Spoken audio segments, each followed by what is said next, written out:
ॐ अज्ञानतिमिरन्धस्य ज्ञानाञ्जनशलाकया चक्षुरुन्मीलितं येन तस्मै श्रीगुरवे नमः। श्रीचैतन्यमनोभीष्टं स्थापितं येन भूतले स्वयं रूपा कदा मह्यं ददाति स्वापदान्तिकम्। वन्देऽहं श्रीगुरो श्रीयुतापदकमलं श्रीगुरून् वैष्णवांश्च श्रीरूपं साग्रजातां सहगना रघुनाथान्वितं तं सजीवं साद्वैतं सावधूतं परिजनसहितं कृष्णचैतन्यदेवं श्रीराधा कृष्णपादान् सहगना ललिता श्रीविशाखान्वितांश्च। हे कृष्णा करुणा सिंधो दीनबंधो जगत्पते गोपेशा गोपिका कांता राधा कांता नमोस्तुते। तप्त कांचना गौरांगी राधे वृंदावनेश्वरी वृषभानुसुते देवी प्रणमामि हरिप्रिये। वाञ्छाकल्पतरुभ्यश्च कृपासिन्धुभ्य एव च पतितानां पावनेभ्यो वैष्णवेभ्यो नमो नमः। जय श्री कृष्ण चैतन्य प्रभु नित्यानंदा श्री अद्वैता गदाधरा श्रीवासादि गौरभक्तवृंदा। हरे कृष्णा कृष्णा कृष्णा हरे हरे, हरे रामा राम राम हरे हरे। मत्समो नास्ति पापात्मा न च कश्चन परिहारेऽपि लज्जा मे किं ब्रुवे पुरुषोत्तमा। युवतीनां यथा योनि यूनां च युवतौ यथा मनोभिरमते तद्वन्मनो मे रमतां त्वयि। भूमौ स्खलितपादानां भूमिरेवावलम्बनं त्वयि जाता परादानां त्वामेव शरणं प्रभो। गोविन्दवल्लभे राधे प्रार्थये त्वमहं सदा त्वदीयम् इति जानातु गोविन्दो मां त्वया सह। राधे वृन्दावनाधीशे करुणामृतवाहिनी कृपया निजपादाब्जा दास्यं मह्यं प्रदीयताम्। तृणादपि सुनीचेन तरोरपि सहिष्णुना मानिना मानदेन कीर्तनीया सदा हरिः। कथञ्चन स्मृते यस्मिन् दुष्करं सुकरं भवेत् विस्मृते विपरीतं स्यात् श्रीचैतन्यं नमामि तम्। शृण्वन्ति गायन्ति गृह्णन्त्यभीक्ष्णसः स्मरन्ति नन्दन्ति तवेहितं जना त एव पश्यन्त्यचिरेण तावकं भवप्रवाहो परमं पदाम्बुजम्। ॐ नमो भगवते वासुदेवाय ॐ नमो भगवते वासुदेवाय ॐ नमो भगवते वासुदेवाय। नारायणं नमस्कृत्य नरं चैव नरोत्तमं देवीं सरस्वतीं व्यासं ततो जयमुदीरयेत्। नष्टप्रायेष्वभद्रेषु नित्यं भागवतसेवया भगवति उत्तमश्लोके भक्तिर्भवति नैष्टिकी। हरे कृष्ण। हरे कृष्ण प्रभु जी, दंडवत प्रणाम प्रभु जी। दंडवत प्रणाम ज्योति माता जी। विष्णु प्रभु दंडवत प्रणाम। मणि प्रभु दंडवत प्रणाम। सरिता माता जी दंडवत प्रणाम। ప్రభుజీ ఈ పద్ధతి కుంతి మాత గురించి చెప్తారా? यस माता जी। Thank you Prabhuji. यस हरे कृष्ण प्रभु जी, प्रणाम प्रभु जी। సరోజ్ హరే మనం కృష్ణ ప్రభుజీ, కుంతి మహారాణి గురించి క్లాస్ మీరు చెప్పింది ఉన్నది కదా ప్రభు, వరంగల్ దాంట్లో ఇస్కాన్ లో. ఎస్ మాతాజీ వరంగల్ దాంట్లో ఉంది కానీ ఇక్కడ కొందరు డివోటీస్ ఆ క్లాస్ వినలేదు. ఓకే సో हरे कृष्ण प्रभु जी, दंडवत प्रणाम प्रभु जी। దండవత్ ప్రణామం మాతాజీ. హరే కృష్ణ. చాలా రోజుల తర్వాత జాయిన్ అయ్యారు మాతాజీ. సో మళ్ళీ కొంచెం డీటెయిల్డ్గా కుంతి మహారాణి పాస్ట్ టైం విందాము. ప్లస్ ఆమె యొక్క ప్రేయర్స్ టైం ఉంటే అవి కూడా చూద్దాం.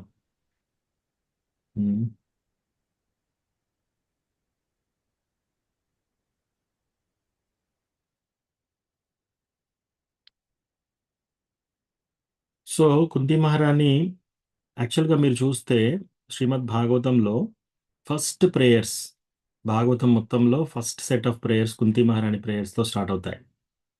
ఇంకొక విషయం ఏంటంటే శిల ప్రభుపాద్ చాలాసార్లు కుంతి మహారాణి ప్రేయర్స్ చదువుతూ ఉండేవాడు. ప్రభుజీ ఏ స్కందంలో ఉన్నాయి అవి బుక్ తీసుకుంటా. ఒకటో స్కందం మాతాజీ, ఒకటో స్కందం.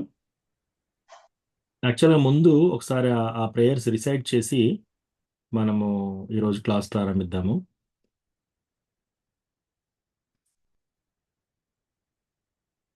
శ్రీమద్ భాగవతం ఒకటో స్కందం 8వ చాప్టర్.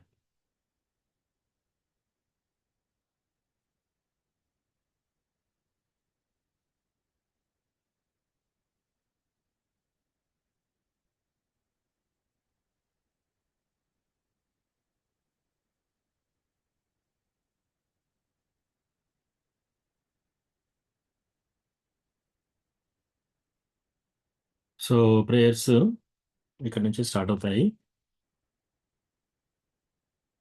ఒకటో స్కందం 8వ చాప్టర్ శ్లోక 18 నుంచి స్టార్ట్ అవుతాయి అన్నమాట.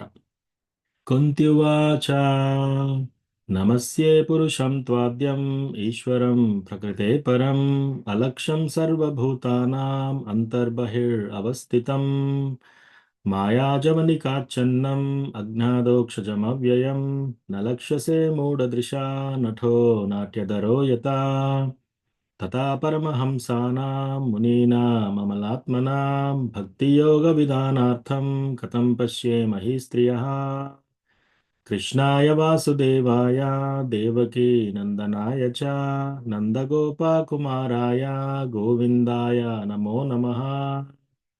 నమః పంకజనాభాయ నమః పంకజమాలినే నమః పంకజనేత్రాయ నమస్తే పంకజాంగ్రయే.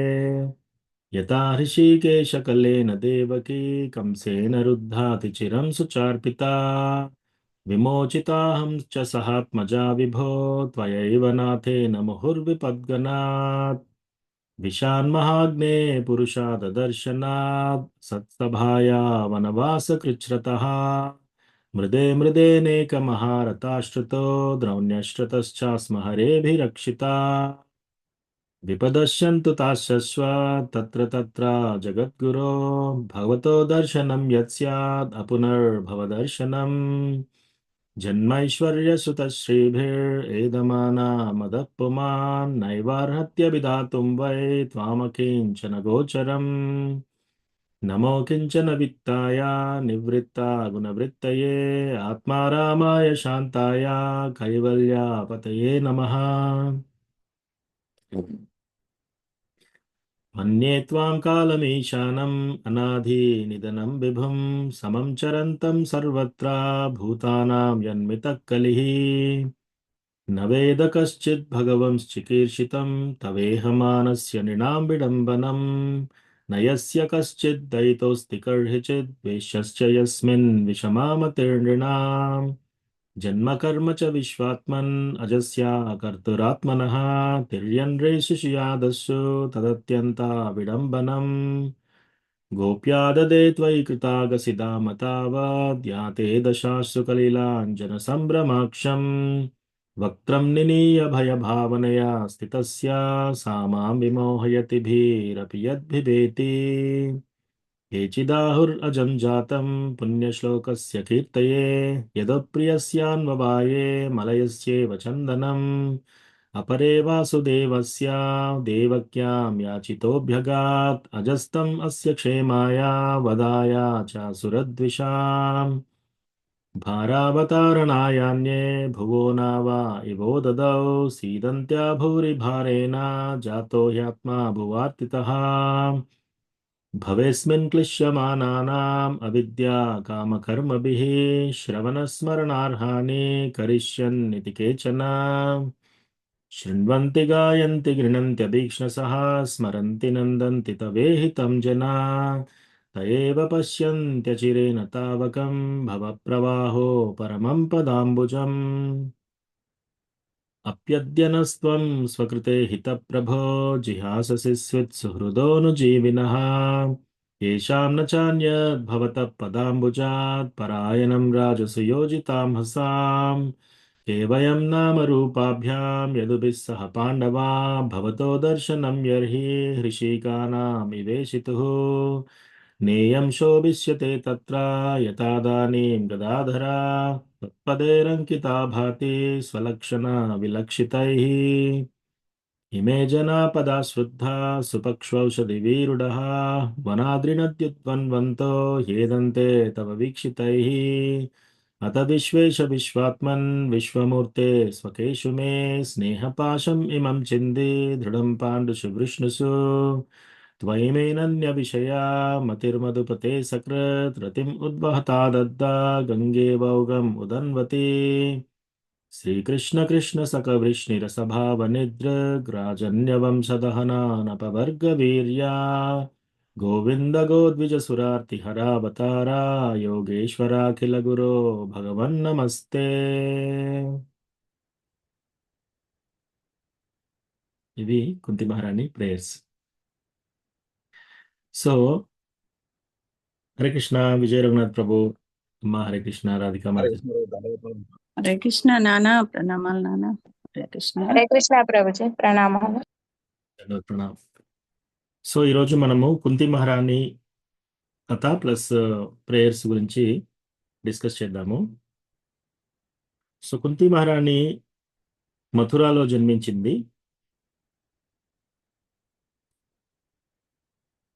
ఆమె జన్మించినప్పుడు ఆమె యొక్క పేరు పృథ. ఆమె యొక్క పేరు పృథ అన్నమాట.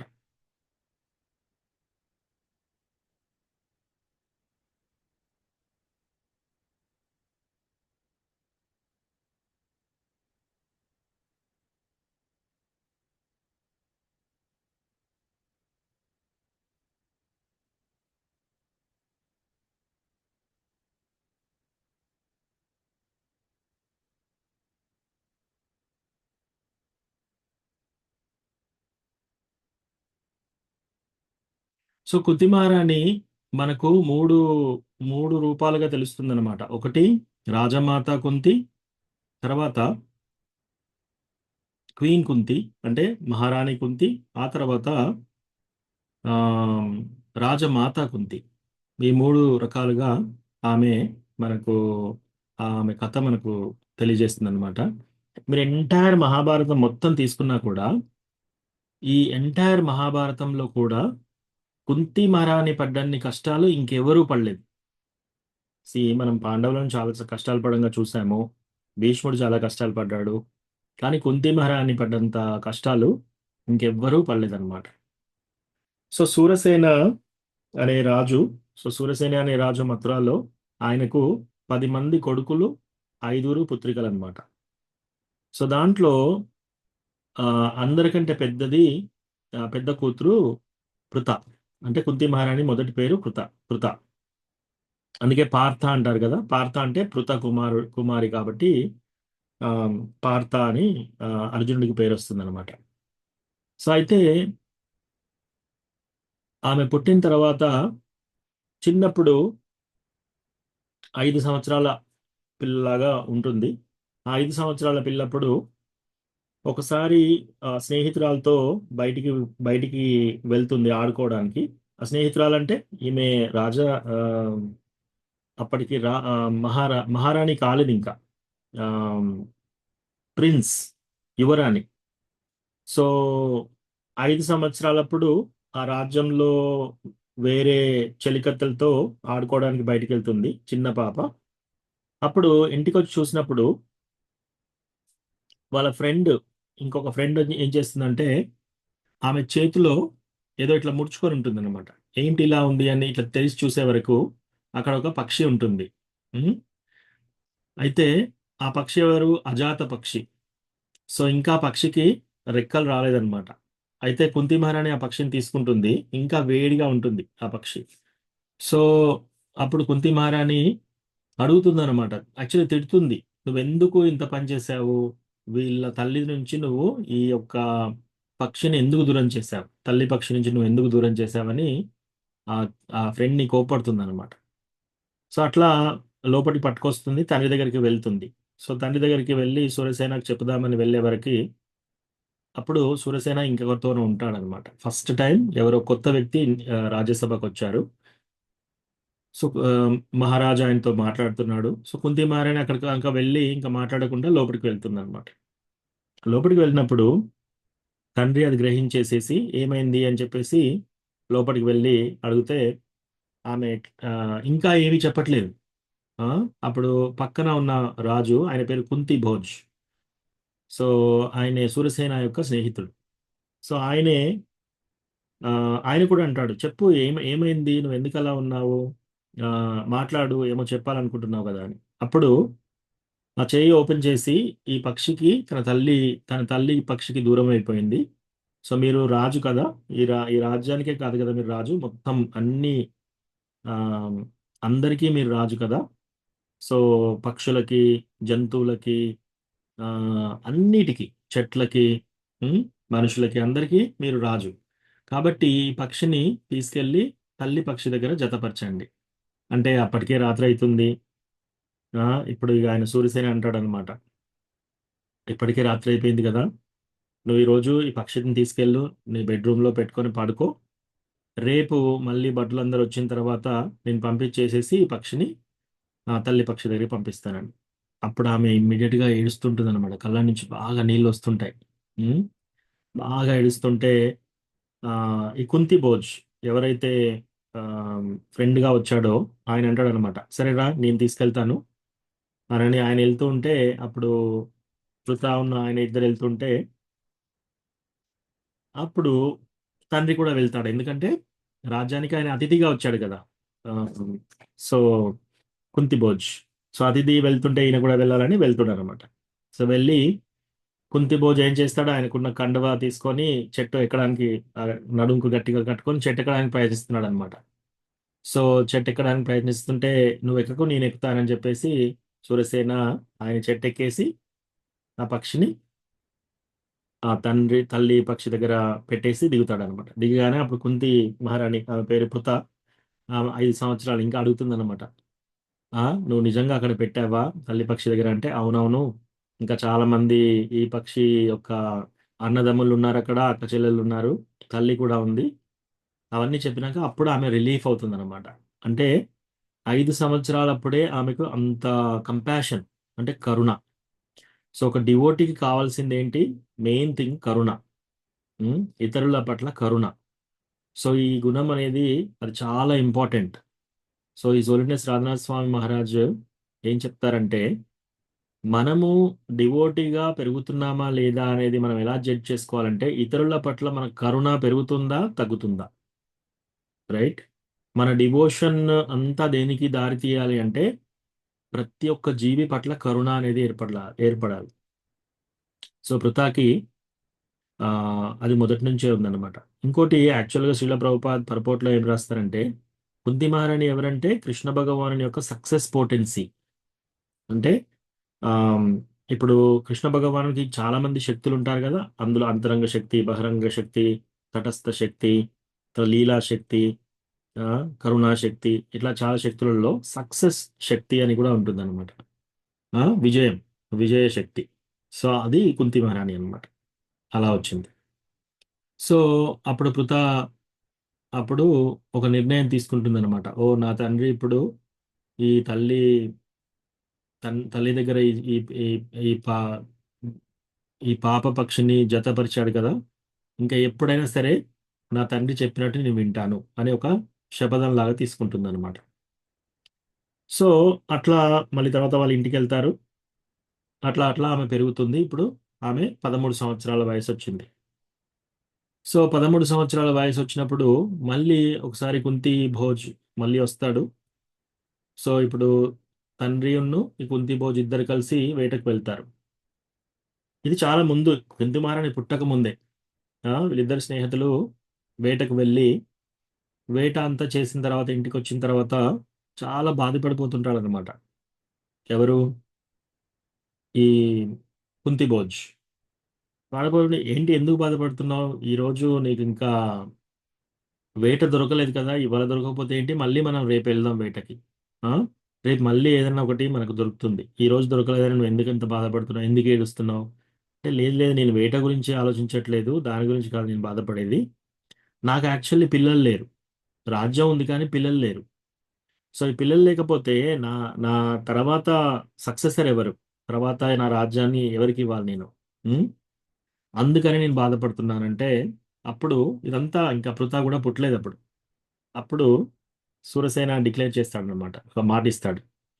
ఓకే, నాకు కలిగిన ఫస్ట్ సంతానం నీకు దత్తత చేస్తాను అని చెప్పి మాటిస్తాడనమాట.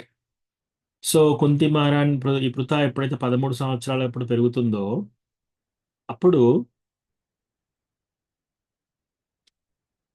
ఈయన మళ్ళీ వస్తాడనమాట, కుంతి భోజ్. సో కుంతి భోజ్ వచ్చినప్పుడు మళ్ళీ వాళ్ళు వేటకెళ్ళి వస్తారు. వేళ్ళకెళ్ళి వచ్చేసి తెల్లారి ఇమీడియట్గా సూర్యసేన వస్తాడనమాట. వచ్చేసి పృథా మనం ఇప్పుడు బయటికి వెళ్తున్నాం వచ్చేసేయ్ అంటాడు. అంటే సరే అని చెప్పేసి పరిగెడుతూ నేను అమ్మకి చెప్పొస్తానంటే, లేదు అమ్మకి చెప్పాల్సిన అవసరం లేదు, నువ్వు వచ్చేసేయ్ అంటే, మరి ఆమె శపథం తీసుకుంది కదా, తండ్రి ఏమని నేను చెప్తే అది వింటుంది అని చెప్పేసి. సో ఇమీడియట్గా వచ్చేస్తుంది. ఆ చారియట్ రథం ఎక్కుతుంది. సో ముగ్గురు కలిసి వెళ్తారనమాట రథంలో. చాలాసేపు ప్రయాణం. ఉం? అలా అలా చేరి చేరి భోజ్పూర్ ప్రాంతానికి చేరుతారనమాట. భోజ్పూర్ అంటే ఇప్పుడు భూపాల్ ప్రదేశం. సో అక్కడికి చేరి ఒక పెద్ద రాజమహల్ ఉంటుంది, అందులోకి వెళ్తారు. అందులో ఎవ్వరు ఉండరు ఎక్కువ. ఒక ఒక దాసి ఒక ఆమె ఉంటుంది. సో ఆమెతోటి పృథా వెళ్ళి మాట్లాడుతూ ఉంటుంది అనమాట. సో కొద్దిగా అయినాక మా సాయంత్రం టైం కాగానే ఇమీడియట్గా తండ్రి వచ్చేసి పృథాని పిలిచి, నేను వెళ్ళాలి అని చెప్పేసి ఇట్లా ఒక ఖడ్గం, ఒక కత్తి తీసి దాన్ని ఏలు కట్ చేసేసి ఆమెకు తిలకంలాగా పెట్టేస్తాడనమాట. ఆ రక్తంతో తిలకంలాగా పెట్టేసి వెనక తిరిగి ఇంకా ఫాస్ట్గా నడుస్తూ వెళ్తున్నాడు. ఫాస్ట్గా నడుస్తూ వెళ్తూ ఉంటే అప్పుడు ఈ పృథా అంటుందన్నమాట. ఆమె చాలా సంతోషంగా ఉంది యాక్చువల్లీ వెళ్ళాలని, ఎందుకంటే ఆమెకి ఇక్కడ అంతా బోర్ కొడుతుంది, ఎవ్వరు లేరు, స్నేహితులు లేరు. పెద్ద రాజమహల్లో ఒక్కతే ఆ, పనామె ఉంది. సో అట్లా బోర్ కొడుతుంటే ఆమె ఇంటికి వెళ్ళాలని చాలా ఎంతో సంతోషంగా ఉండి ఇంకా పరిగెడుతుంది అనమాట తండ్రి వెనకాల. పరిగెడుతుంటే ఆయన చాలా ఫాస్ట్గా వెళ్ళి రథాన్ని ఎక్కేసి ఇంకా రథం స్టార్ట్ చేసి వెళ్ళిపోతుంటే అప్పుడు ఆమె అంటుందన్నమాట, అయ్యో నన్ను ఎందుకు ఇక్కడ దింపేసి వెళ్తున్నావు? నేను ఆ, కావాలంటే నన్ను మథురలో దింపేసేయి, నేను అడుక్కోనైనా బతుకుతాను ఒకవేళ నువ్వు నన్ను వదిలేయాలనుకుంటే. కానీ ఇక్కడ ఈ ప్రదేశంలో నన్ను ఎందుకు ఉంచుతున్నావు? ఈ ప్రదేశం నాకు నచ్చలేదు అని ఏడుస్తున్నా కూడా వినకుండా తండ్రి వెళ్ళిపోతాడనమాట. సో అప్పుడు బాగా ఏడుస్తూ ఉంటుంది అనమాట. ఆ రథం ఇంకా ఎంతసేపు పరిగెట్టగలుగుతో అంతసేపు పరిగెట్టి పరిగెట్టి బాగా ఏడుస్తుంది. మళ్ళీ బ్యాక్ వచ్చేసి ఆ మహల్లో కూర్చొని ఏడుస్తూ ఉంటే కుంతి భోజ్ వస్తాడు. కుంతి భోజ్ వచ్చేసి, ఓకే నువ్వేమి ఏడవకు, నీ తండ్రి ఆయన మాట నిలబెట్టుకోవడం కోసం నిన్ను నా దగ్గర వదిలిపెట్టాడు. ఇప్పుడు నేను కూడా క్షత్రియుడినే, నేను తీసుకెళ్ళి మీ తండ్రికి మళ్ళీ నిన్ను జతపరుస్తాను, నీ తండ్రి దగ్గర తీసుకెళ్తాను, ఏడవకంటే. లేదు లేదు అది మా తండ్రి యొక్క నిర్ణయము, అది అలాగే కానివ్వండి అని చెప్పేసి అప్పుడు అంటుందన్నమాట. అని ఈచ్ టైమ్ ఆయన కుంతి భోజు పృథా అని పిలిచే వరకు ఈమెకు పుట్టినిల్లు గుర్తొస్తుందన్నమాట. సో బాగా ఏడ్చేది. సో అట్లా ఆయన కూడా గ్రహిస్తాడు. ఒకరోజు ఈ పృథానే వెళ్ళి, ఈ రోజు నుంచి నన్ను పృథా అని కాదు కుంతి అని పిలవండి అని. ఆమె పేరు కుంతి అని ఆమె పెట్టుకుంటుంది. సో కుంతి మహారాణి ఆమె పేరు కుంతిగా ఆమె ఆ పేరు పెట్టుకుంటుంది అనమాట. సో అట్లా అయిన తర్వాత ఒక సంవత్సరం దాటింది. అప్పుడు ఇంకో దుర్వాసముని వస్తాడు. సో దుర్వాసముని ఏంటి, దుర్వాసముని ఎక్కడికి వెళ్ళినా సరే ఆయన చాలా మందిని తీసుకొని వస్తాడు. ప్లస్ ఆయన కోపం చాలా తొందరగా వస్తుంది, ఆయనకు సంతోషం కూడా చాలా తొందరగా వస్తుంది అనమాట. సో ఆయన పెద్ద యజ్ఞం తలపెట్టుకుంటాడు. సో యజ్ఞం చేయడానికి హెల్ప్ కోసం ఎవరన్నా పెట్టాలంటే అప్పుడు కుంతి మహారాణి పెడతారు. ఆమె 13-14 సంవత్సరాలు ఉంటుంది అప్పటికి. సో మీరు ఇంకోటి, ఇప్పుడు బలరాముడు ఏం చేస్తాడు, అప్పుడు అర్జునుడు వేషం మార్చుకొని ఒక సాధువులాగా ఒక సన్యాసి వేషం వేసుకొని వెళ్ళినప్పుడు సుభద్ర అని పెడతారనమాట సర్వింగ్కి, ఆ అతిథికి సర్వీస్ చేయడానికి. అసిస్ట్ చేయడానికి, సర్వీస్ చేయడానికి. అట్లాగే అది కస్టమరీ. ఎవరైనా సరే సాధువులను సేవ చేయడానికి ఎవరైనా ఆ, కన్యలను సేవకు పెడతారనమాట. సో అట్లా సేవకు పెట్టేటప్పుడు మరి దుర్వాస ముని రోజు రాత్రి పగలు 24 అవర్స్ చేస్తున్నాడు ఆ యజ్ఞం. చేసి ఇప్పుడు నెయ్యి పట్టుకరా, ఇది సరిగా లేదు, ఇంకా ఇది వేడిగా ఉండాలి, రకరకాల పదార్థాలు అడుగుతున్నాడు, రకరకాలుగా పనులు చెప్తున్నాడు అనమాట. అవన్నీ దగ్గరుండి అటెండ్ చేస్తుంది కుంతి మహారాణి. సో అంతా చేసిన తర్వాత మొత్తము యజ్ఞం పూర్తయిపోయి చాలా హ్యాపీ అయిపోతాడు. హ్యాపీ అయిపోయి ఆయన వచ్చి నీకేం కావాలి అని అడగడు. డైరెక్ట్గా నీకు ఒక వరం ఇస్తున్నాను అని చెప్పేసి, నువ్వు ఏ దేవుణ్ణి పిలిచినా కూడా ఆ దేవుడు వస్తాడు. ఆ దేవుడితో నువ్వు సంతానం కలుగుతుంది నీకు ఈ మంత్రం చెప్తే అని ఒక మంత్రం చెప్తాడు. అంటే ఆయనే ముందు కూడా చూశాడు కుంతి మహారాణి యొక్క ఫ్యూచర్ లైఫ్. చూసి ఆ యొక్క బెనడిక్షన్ ఇస్తాడనమాట, ఆ యొక్క ఆ, మంత్రం ఇస్తాడు. అయితే అప్పుడు ఆమె ఇంకా 13-14 సంవత్సరాలు, ఆ ఋషి వెళ్ళిపోయిన తర్వాత నిజంగా ఇది పనిచేస్తుందా, ఈ మంత్రం నిజంగా పనిచేస్తుందా అని ఒకసారి టెస్ట్ చేస్తుంది అనమాట. సో టెస్ట్ చేసినప్పుడు ఏమవుతుంది, సూర్యదేవుడు అప్పుడే ఉదయిస్తున్నాడు. చాలా ఇట్లా ఆరెంజ్ కలర్ లాగా ఎంతో వెలుగుతో చాలా అందంగా కనబడతాడు అనమాట సూర్యుడు. సో ఆ సూర్యుడిని చూస్తూ చూస్తూ సూర్యదేవుణ్ణి ఆ మంత్రం చెప్తుంది, నిజంగా వస్తుంది, ఇది కరెక్టా కాదా అని. సో ఇమీడియట్ గా సూర్యదేవుడు వచ్చేస్తాడు.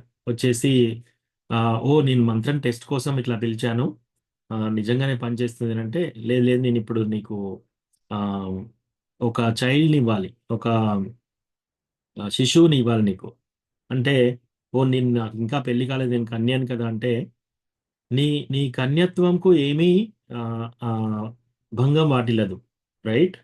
నువ్వు ఇంకా ఆ, కన్యగానే ఉంటావు.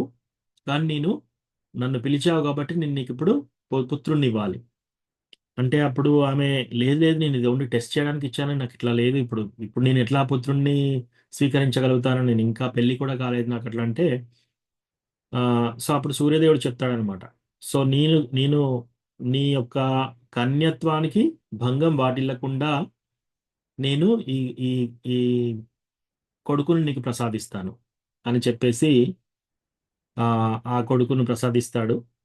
అప్పుడు ఆ కొడుకు గర్భం నుంచి పుట్టాడు అనమాట, చెవు నుంచి పుడతాడు. సో చెవు నుంచి పుడతాడు కాబట్టి కర్ణ అని పేరు వస్తుంది. సో కర్ణ అని పేరు పెట్టి తర్వాత ఇప్పుడు ఏం చేయాలి మరి, ఎవరికి ఎలా చెప్పాలి, నా కొడుకు అని చెప్పలేదు, ఆ 14 సంవత్సరాలు. సో ఇప్పుడు ఏం చేస్తుంది, ఆమె అన్ని ఆభరణాలన్నీ ఒక బుట్టలో పెట్టేసి ఒక దాంట్లో నీళ్ళలో వదిలేస్తుంది అనమాట. సో అప్పటికి ఆ ఆ పుట్టిన పిల్లవాడు కవచ కుండలాలతో పుడతాడు అనమాట. శరీరానికి ఒక కవచం ఉంటుంది ప్లస్ కుండలాలు, ఆయన చెవులకు ఇయర్ రింగ్స్ ఉంటాయి. ఉమ్. సో మెరిసిపోతూ ఉన్నాడు అనమాట, ఆ సూర్య తేజస్సు ఉంది. సో అట్లా పెట్టేసి కొన్ని నగలు అవన్నీ పెట్టేసి ఆ ఏడుస్తూ ఏడుస్తూ ఆ ఆ యొక్క బాబును త్యజిస్తుంది అనమాట. సో అట్లా అట్లా ఆ యొక్క ఆ బుట్ట వెళ్ళి ఒక కార్పెంటర్, ఒక వడ్లతను, వడ్రంగి చేసుకునే అతను చూస్తాడనమాట. చూసి వాళ్ళు తీసుకొని వాళ్ళు పెంచుతారనమాట. సో అది అట్లా కర్ణ అలా పెరుగుతాడు. సో అదంతా అయిపోయిన తర్వాత ఆమె యుక్త వయస్సు వచ్చింది, పెళ్లి చేసుకునే వయస్సు. సో అప్పటికి ఒక స్వయంవరం ప్రకటిస్తారు. ఇంతలో భీష్ముడు భీష్ముడు ఏం చేస్తాడు, వాళ్ళ ఆ, రాజ్యంలో గాంధారిని, ఈయన ధృతరాష్ట్రునికి, తర్వాత పాండు మహారాజ్కి ఈ యొక్క ఒక స్వయంవరం అవుతుంది, కుంతి స్వయంవరం. ఆమె చాలా అందంగా ఉంటుంది, చాలా యోగ్యురాలు, ఆమె గుణగణాలు చాలా బాగున్నాయి. సో నువ్వు అక్కడికి వెళ్ళి ఆ, ఆమెను గెలుచుకో అని చెప్పేసి అక్కడ పంపిస్తాడు అనమాట. సో స్వయంవరానికి వెళ్ళినప్పుడు ఆమె దండ పట్టుకొని అందరినీ చూస్తూ ఉంటే, ఎప్పుడైతే ఈ పాండు మహారాజుని చూడగానే ఇమీడియట్ గా ఆమె కళ్ళు అక్కడ ఆగిపోతాయి అనమాట. ఆగిపోయి ఈయనే నా భర్త అని చెప్పేసి మాలేసేస్తుంది. సో పాండు మహారాజు ఏంటి, సో పెళ్ళి అయిపోయింది. పెళ్ళి అయిపోయిన తర్వాత ఇంకా ఫస్ట్ నైట్ సెరిమనీ కాలేదు. ఫస్ట్ నైట్ సెరిమనీ కాకుండానే ఆ ఆయనకి ఏంటంటే ఈ రాజ్యాన్ని వ్యాపింపజేయాలి, విస్తరింపజేయాలి. హస్తినాపూర్ ఒక్క దగ్గర కాదు, అన్ని రాజ్యాలను గెలిచి ఇంకా ఈ ఇది చాలా పెద్దగా చేయాలి ఈ రాజ్యాన్ని అని చెప్పేసి ఇమ్మీడియట్ గా సైనికుల్ని వాళ్ళందరినీ తీసేసుకొని ఆ రోజే వెళ్తాడనమాట. వెళ్తే సరే ఈమె భార్య అయిపోయింది, పెళ్లి అయిపోయింది, ఇంట్లో ఉంటుంది. సో ఈ పాండు రాజు మొత్తం వెళ్ళి కొన్ని నెలల పాటు వెళ్తాడనమాట. కొన్ని నెలల పాటు north India, south India, east west అన్ని అన్నిటికి వెళ్ళి అందరి రాజులతో యుద్ధం చేసి వాళ్ళని లొంగ తీసేసుకొని అందరిని జయించేసేసి అట్లాగే ఆ, మద్ర నరేష్ మద్ర దేశానికి వెళ్ళినప్పుడు మద్ర నరేష్ ను కూడా అలాగే చేసి ఆ మద్ర నరేష్ ఏం చేస్తాడు, మాద్రి ఆమె కూతురు, ఆమెకు వివాహం చేస్తాడు అనమాట. సో అలా పెళ్లి కూడా చేసుకుంటాడు. చేసుకొని ఇంకో భార్యను తీసుకొని వస్తాడు. సో ఇప్పుడు కుంతి మహారాణికి ఇంకా మొదటి రాత్రి కూడా కాలేదు పెళ్ళైన తర్వాత. భర్త వచ్చేసాడు. ఆయన ఎవరో, ఆయన ఆయన ఆయన పరిస్థితి ఏంటి, ఆయన యొక్క క్యారెక్టర్ ఏంటి, అవన్నీ ఇంకా ఏమీ తెలియదు ఆమెకు. సో ఇంకొక భార్యను తీసుకొని వచ్చాడు. సో ఇప్పుడు కుంతి మహారాణికి ఆప్షన్స్ ఏంటి, అక్కడి నుంచి వెళ్ళిపోవడం లేదా ఆ యొక్క మ్యారేజ్ని స్వీకరించడం. సో అప్పుడు ఆమె ఆలోచించి ఓకే ఇది నా భర్త యొక్క ఇంట్రెస్ట్ కాబట్టి నేను యాక్సెప్ట్ చేస్తానని నిర్ణయం తీసుకుంటున్నాను అనమాట. ఏ విధంగా యాక్సెప్ట్ చేస్తుంది అంటే మాదిరిని ఒక్కసారి కూడా వాళ్ళిద్దరి మధ్యలో కలహం కానీ ఆ, గొడవ కానీ ఉండదన్నమాట. అంత చక్కగా ఆ, కలిసిపోతుంది కో వైఫ్ తోటి. ఇది చాలా కష్టం. మనకి కథ విన్నప్పుడు ఇవంతా ఈజీగా అనిపిస్తున్నాయి. ఇప్పుడు చూడండి, చిన్నప్పుడు తండ్రి తల్లిదండ్రులకు దూరం అయిపోతుంది. ఆ తల్లికి చెప్పకుండా వచ్చేసింది, తండ్రి వదిలేశాడు, చెప్పి మరీ వదిలేయలేదు, ఇట్లా వదిలేసి వెళ్ళిపోయాడు. ఏడుస్తూ ఏడుస్తూ వెళ్ళింది. అటువంటి కష్టం మనకి ఎవరికన్నా వచ్చిందా? ఎవరికి రాలేదు. తర్వాత సరే దుర్వాసముని దుర్వాసముని ఏం తప్పు చేసినా, అక్కడ చిన్న చిన్నగా ఏమైనా చేసినా కూడా శాపం పెడతాడు. సో ఆ శాపం రాకుండా ఎంతో టెన్షన్తో సేవ చేయాలి. అది చేసింది వేరే వాళ్ళకి. తర్వాత మూడోది, పెళ్లి కాకముందు ఒక శిశువు పుట్టాడు. ఇప్పుడు ఆ శిశువుని ఏం చేయాలి? శిశువుని ఉంచాలా, త్యజించాలా? అది పెద్ద ధర్మ సంకటం. సో దాంట్లో కూడా ఆమె ఎంతో తలడిల్లుతూ ఆ శిశువుని వదిలేస్తుంది అనమాట. ఇప్పుడు భర్త లాస్ట్ పెళ్లి చేసుకొని ఇంకా మొదటి రాత్రి కూడా సెరిమనీ కూడా కాకుండానే మళ్ళీ ఇంకొక భార్యను తీసుకొని వచ్చాడు. సో అది చాలా కష్టం. అటువంటి సిచ్యువేషన్లో మనం ఎంతో హ్యూమిలిటీ, ఎంతో వినమ్రతా భావం ఆ, అట్లా ఉంటే తప్ప మనం అట్లాంటి సిచ్యువేషన్స్ హ్యాండిల్ చేయలేం. సో అది అయిపోయింది. అది అయిపోయిన తర్వాత ఇంకా మళ్ళీ ఆయన రాజ్యాన్ని అంతా ఏలి పాండు మహారాజు వచ్చేసి ఆయనే ఈ రాజ్యాలకు వెళ్ళేటప్పుడు ఏం చేశాడు, తన అన్న అయిన ధృతరాష్ట్రుణ్ణి నువ్వు రాజ్యాన్ని చూసుకో అని చెప్పి అప్పగించేసి వెళ్ళిపోతాడు. మళ్ళీ రాజ్యం అంతా గెలుచుకొని వచ్చి అట్లాగే మాదిరిని గెలుచుకొని వచ్చి ఇప్పుడు ఏం చేస్తాడంటే ఆయనకు రాజ్యం మీద ఇంట్రెస్ట్ లేదనమాట. నేను హిమాలయాస్కి వెళ్తాను కొన్ని రోజుల పాటు అని చెప్పి ఇద్దరు భార్యలను తీసుకొని ఎక్స్కర్షన్ లాగా వెళ్తాడనమాట. అప్పుడు కూడా అన్నకు వదిలేస్తాడు. అన్నకు గుడ్డివాడు. సో ఆయనకు రాజ్యాన్ని వదిలేసి వెళ్తాడనమాట. సో వెళ్ళి ఆయన మామూలు రాజుల దుస్తులు కూడా వేసుకోలేదు. ఆయన ఎట్లాగో ఋషులు మునులు ఎలా ఉంటారో అలాంటి దుస్తులు వేసుకొని వెళ్ళాడు. సో అప్పుడు అందరికీ తెలిసిపోయింది మహారాజు వచ్చాడు ఇక్కడికి అని చెప్పేసి అందరూ పుష్పాలు అవి ఇవి ఆ ప్రాంతంలో దొరికేటి అవన్నీ తీసుకొని వెళ్ళి చూస్తారనమాట. చూసి ఓ పాండు మహారాజ్ ఎంత చాలా అందంగా ఉన్నాడు, ఓ పైన పై లోకాల నుంచి దిగి వచ్చిన దేవుళ్ళగా కనిపిస్తున్నాడు అని అందరూ అనుకుంటున్నారు అనమాట. సో ఇద్దరు భార్యలను తీసుకొని వెళ్తాడు. వెళ్ళి బాణాలు తీసుకొని ఇక వేటకు వెళ్తాడు అనమాట. వేటకు వెళ్ళి బాణాలు వేస్తూ ఉంటాడు. అట్లా అట్లా ఒకసారి ఒక జింకను చూసి 5 బాణాలు వేస్తాడు. సో 5 బాణాలు వేయగానే ఆ జింకకు తగులుతుంది. ఆ జింక ఇప్పుడు ఆ, ఓ రాజా ఎంత పని చేశావు అని చెప్పి గట్టిగా గట్టిగా మనిషి వాయిస్ లోగా వస్తుంది అనమాట. అదేంటి మనిషి వాయిస్ లాగా వస్తుందని అంటే చూడగానే జింక దగ్గరికి వెళ్తాడు. అప్పుడు ఆయన కింద మనిషి. సో కింద మనిషి చూసి ఓ రాజా నువ్వు ఇంత ఇంత పని ఎలా చేస్తావు అంటే అప్పుడు ఈయన అంటున్నాడు అనమాట, నేను క్షత్రియుణ్ణి, క్షత్రియ ధర్మం ప్రకారం నేను వేట చేయొచ్చు. ఆ, అడవులలో కొన్ని జంతువులని వేటాడి ఎస్పెషల్లీ ఈ పులులు సింహాలు అవి లేకుండా దూరం చేసేది అది మా యొక్క కర్తవ్యం. సో నేను చేసిన తప్పేముంది అని అంటే, లేదు లేదు, నువ్వు బాణాలు వేసినప్పుడు నేను ఇంకో జింకతో కలిసి ఉన్నాను. సో ఆయన ఏం చెప్తాడంటే, నేను ఋషి ఆశ్రమంలో మాకు ప్రైవసీ లేదు, ఒక రూమ్ లేదనమాట. అందరు ఋషులు వేరే వాళ్ళ శిష్యులందరూ ఉన్నారు. సో అక్కడ మేమిద్దరము భార్యాభర్తలం కలుసుకోలేకపోయాం కాబట్టి జింక రూపంలో వచ్చాము. ఈ అడవుల్లో మేము కలుసుకునే టైంలో నువ్వు బాణాలు వేసావు కాబట్టి ఆయన ఆలోచిస్తున్నాడు అనమాట. సో ఆలోచిస్తూ ఆయన ఏమంటాడు, ఇప్పుడు చూస్తున్నాడు, ఆయన యొక్క ఫ్యూచర్ కూడా చూస్తున్నాడు ఆ కిందం ఋషి.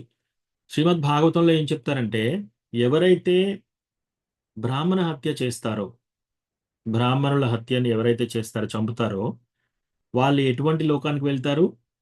వాళ్ళు వెళ్ళే లోకం అతి దారుణంగా ఉంటుంది అనమాట. ఇప్పుడు మన భూగోళం ఎంత ఎంత పెద్దగా ఉందో అంత విస్తీర్ణంలో ఒక దోస ప్యాన్ లాగా ఉంటుంది, ఒక మూకుడు.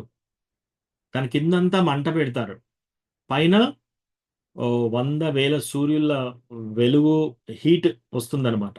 అంటే ఎండాకాలంలో మనకు బాగా ఎండాకాలం మే జూన్ టైంలో ఎలా ఉంటుంది, దానికి కొన్ని వందల రెట్లు వేసుకోండి, అంత హీట్ పైనుంచి ఉంటుంది. కింద మంట, పేనం, చెట్టు ఏది ఉండదు, నీళ్లు. ఎవరైతే బ్రాహ్మణుని హత్య చేస్తారో ఆయన తీసుకెళ్ళి ఆ పేనం మీద వేసేస్తారు.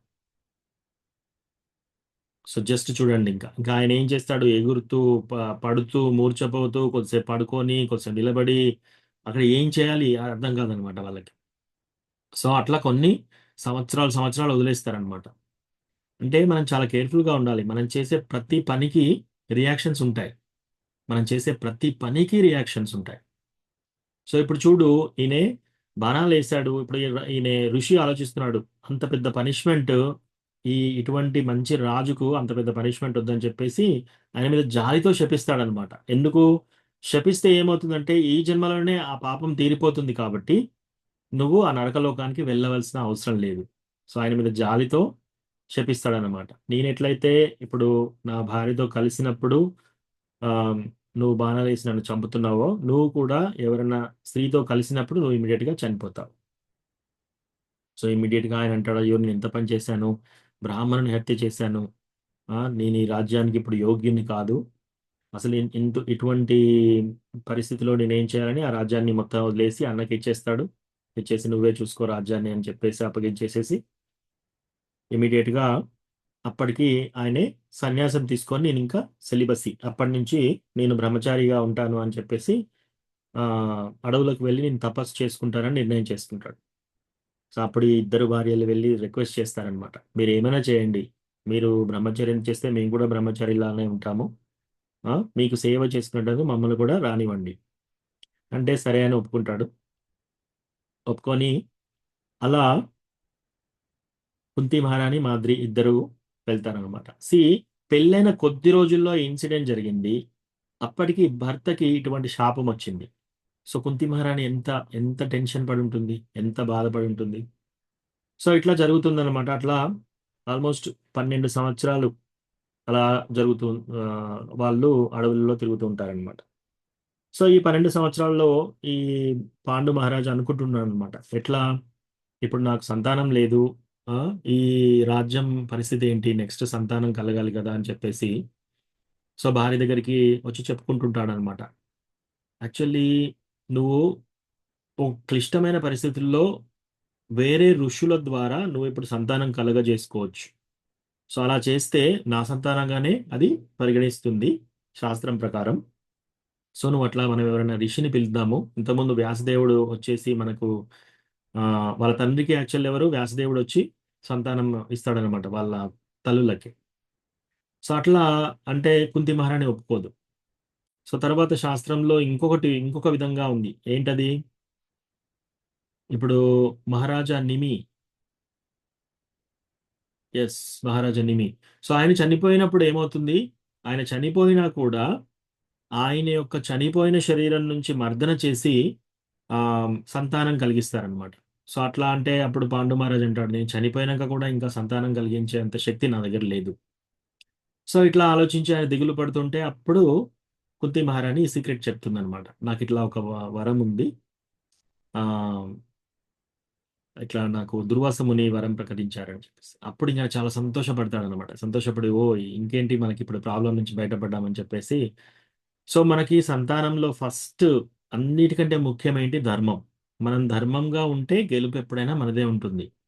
సో అందుకని ముందు యమధర్మరాజుని ఇన్వైట్ చేయి అని చెప్పేసి యమధర్మరాజును ఇన్వైట్ చేస్తుంది కుంతి మహారాణి పాండు మహారాజ్ చెప్పగా. సో అప్పుడు యమధర్మరాజు వచ్చేసి యుధిష్ఠిర్ ధర్మరాజుని ప్రసాదిస్తాడు. అప్పుడు అందరూ దేవతలు వచ్చేసి ఈయన యుద్ధంలో కూడా స్థిరంగా ఉంటాడు, ప్లస్ ఈయనతోటి చాలా కీర్తి వస్తుంది మీకు, ఎప్పుడూ అసత్యం పలకడు, చాలా ధర్మంగా ఉంటాడు అని చెప్తారనమాట. ఆ తర్వాత మళ్ళీ కొద్ది రోజుల తర్వాత ఇప్పుడు ధర్మము ఉన్నా కూడా నెక్స్ట్ కావాల్సింది ఏంటి, బలం కావాలి. మన రాజ్యం క్షేమంగా ఉండాలంటే మనకి బలం కూడా కావాలి. సో అత్యంత బలవంతుడు ఎవరు అని చూస్తాడు అనమాట. చూసి పాండు మహారాజ్ చూసి వాయుదేవుడు. సో వాయుదేవుణ్ణి నువ్వు నెక్స్ట్ పిలవాలి అని. సో అప్పుడు వాయుదేవుణ్ణి పిలిస్తే వాయుదేవుడి ద్వారా ఆ భీముడు పుడతాడు అనమాట. సో అప్పుడు భీముడు పుట్టినప్పుడు ఒకసారి ఒళ్ళో ఉంచుకున్నప్పుడు ఒకసారి ఒక పులి వచ్చి గాండ్రిస్తుంది అనమాట. ఎప్పుడైతే పులి అరుస్తుందో అట్లా జంప్ చేస్తుందో ఇమ్మీడియట్ కుంతిమహారాణి లేవగానే ఆ శిశువు కింద పడిపోతాడు. ఒక లోయ లాగా ఉండి చాలా పెద్ద లోయలో కింద పడిపోతాడు. ఇమీడియట్ గా తండ్రి వచ్చేస్తాడు. వచ్చి బాణాలతో ఆ టైగర్ని పంపించేస్తాడు. పంపించేసేసి ఇద్దరు కుంతి మహారాణి పాండు ఇద్దరు చాలా కేర్ఫుల్ గా వెళ్ళి ఆ బాబును పికప్ చేసి ఏమైంది, తలకేమైనా తగిలిందా, ఇక్కడ బ్లడ్ వస్తుందా, అదే అంతా చూస్తారనమాట. అంతా బాగానే ఉంటాడు, హ్యాపీగా ఉంటాడు. కానీ ఎక్కడైతే ఏ ఏ యొక్క బండ మీద ఆయన పడ్డాడో ఆ బండ అంతా చెక్కలు ముక్కలుగా అయిపోతుంది అనమాట. అప్పుడు అంత బలశాలి అని చెప్పి అప్పుడు అందరు ఆకాశంలో దేవతలందరూ వచ్చేసి అప్పుడు చెప్తారనమాట, ఈయన చాలా బలశాలి, ఈయనకి అత్యంత బలం ఉంటుంది అని చెప్పి. సో అది భీముడు. ఆ తర్వాత ఇప్పుడు నెక్స్ట్ కావాల్సింది ఎవరు, స్కిల్ ఉండాలి. అందరినీ ఓడించగలిగే శక్తి సామర్థ్యాలు ఉండాలి, ప్లస్ అన్ని కళల్లో నైపుణ్యత ఉండాలి అని చెప్పి ఇప్పుడు ఇంద్రుణ్ణి గురించి తపస్సు చేస్తారు యాక్చువల్ ఇద్దరు. ఒక 1 year పాటు ఏమీ తినకుండా ఒక కాలు మీద నిలబడి తపస్సు చేయగా అప్పుడు ఇంద్రుడు ప్రత్యక్షమై అప్పుడు కుంతి మహారాణి ఇంద్రుడికి ఈ ఈ మంత్రము చెప్పగానే ఇంద్రుడు వచ్చేసి అర్జునుడిని ప్రసాదిస్తాడు అనమాట. సో ఇట్లా అయిపోయాక ముగ్గురు పుట్టిన తర్వాత అప్పుడు మళ్ళీ అందరు దేవతలు వచ్చేసి అర్జునుడి ద్వారా మీ యొక్క కీర్తి చాలా పెరుగుతుంది, ఈయన యుద్ధంలో ఎప్పుడు జయిస్తాడు, అది అన్ని చెప్తారు. ఇదంతా అయిన తర్వాత ఇంకా ఎక్కువ సంతానం కావాలని ఇంకా ప్రయత్నిస్తున్నాడు ఎవరు, పాండు మహారాజ్. అప్పుడు కుంతి మహారాణి వచ్చేసి ఆపుతుందన్నమాట. ఎంత క్లిష్టమైన పరిస్థితిలోనైనా సరే ముగ్గురు కంటే ఎక్కువ మనం ఇలా చేయకూడదు.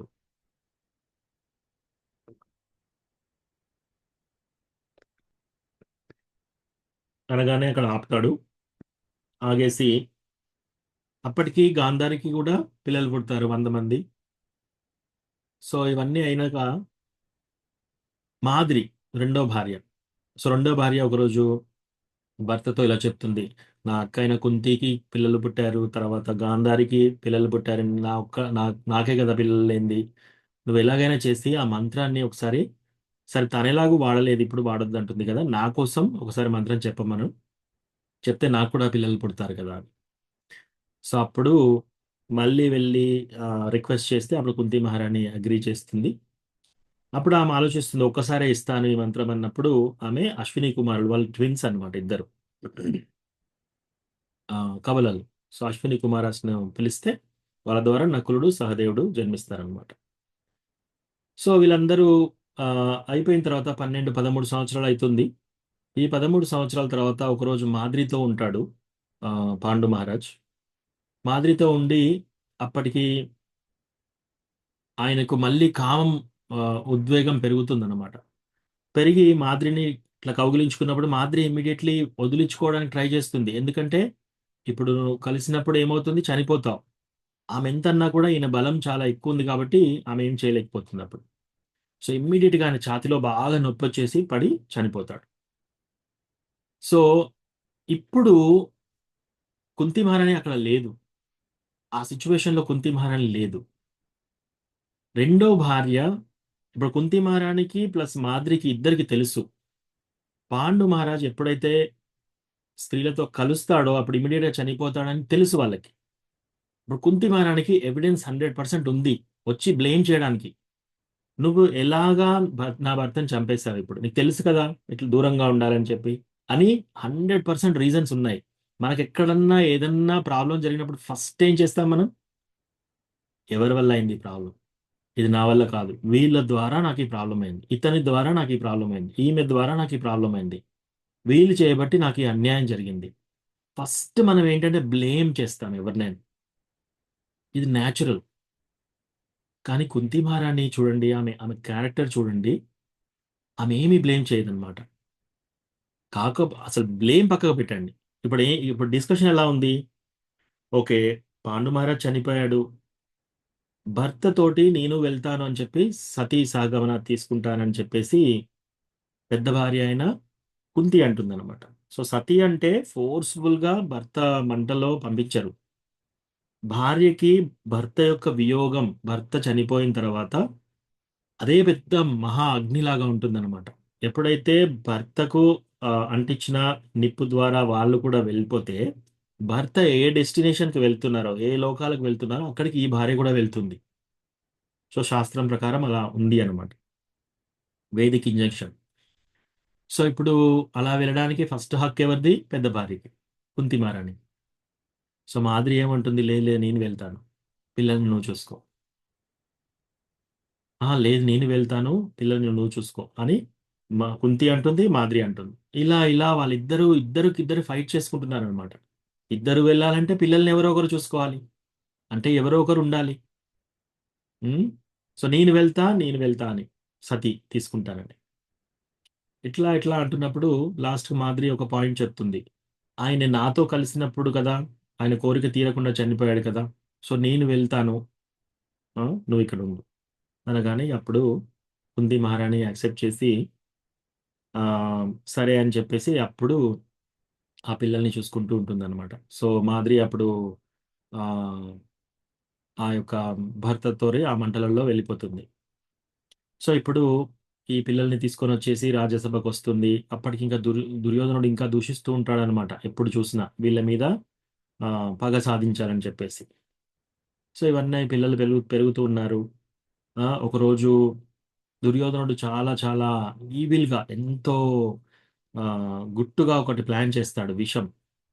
సో అన్ని ప్రసాదం, అన్ని వంట చేసిన వస్తువులలో, అన్నంలో, పెరుగులో, స్వీట్లలో, కేక్లలో, లడ్డూలలో, అన్నిట్లలో విషం పెడతాడనమాట.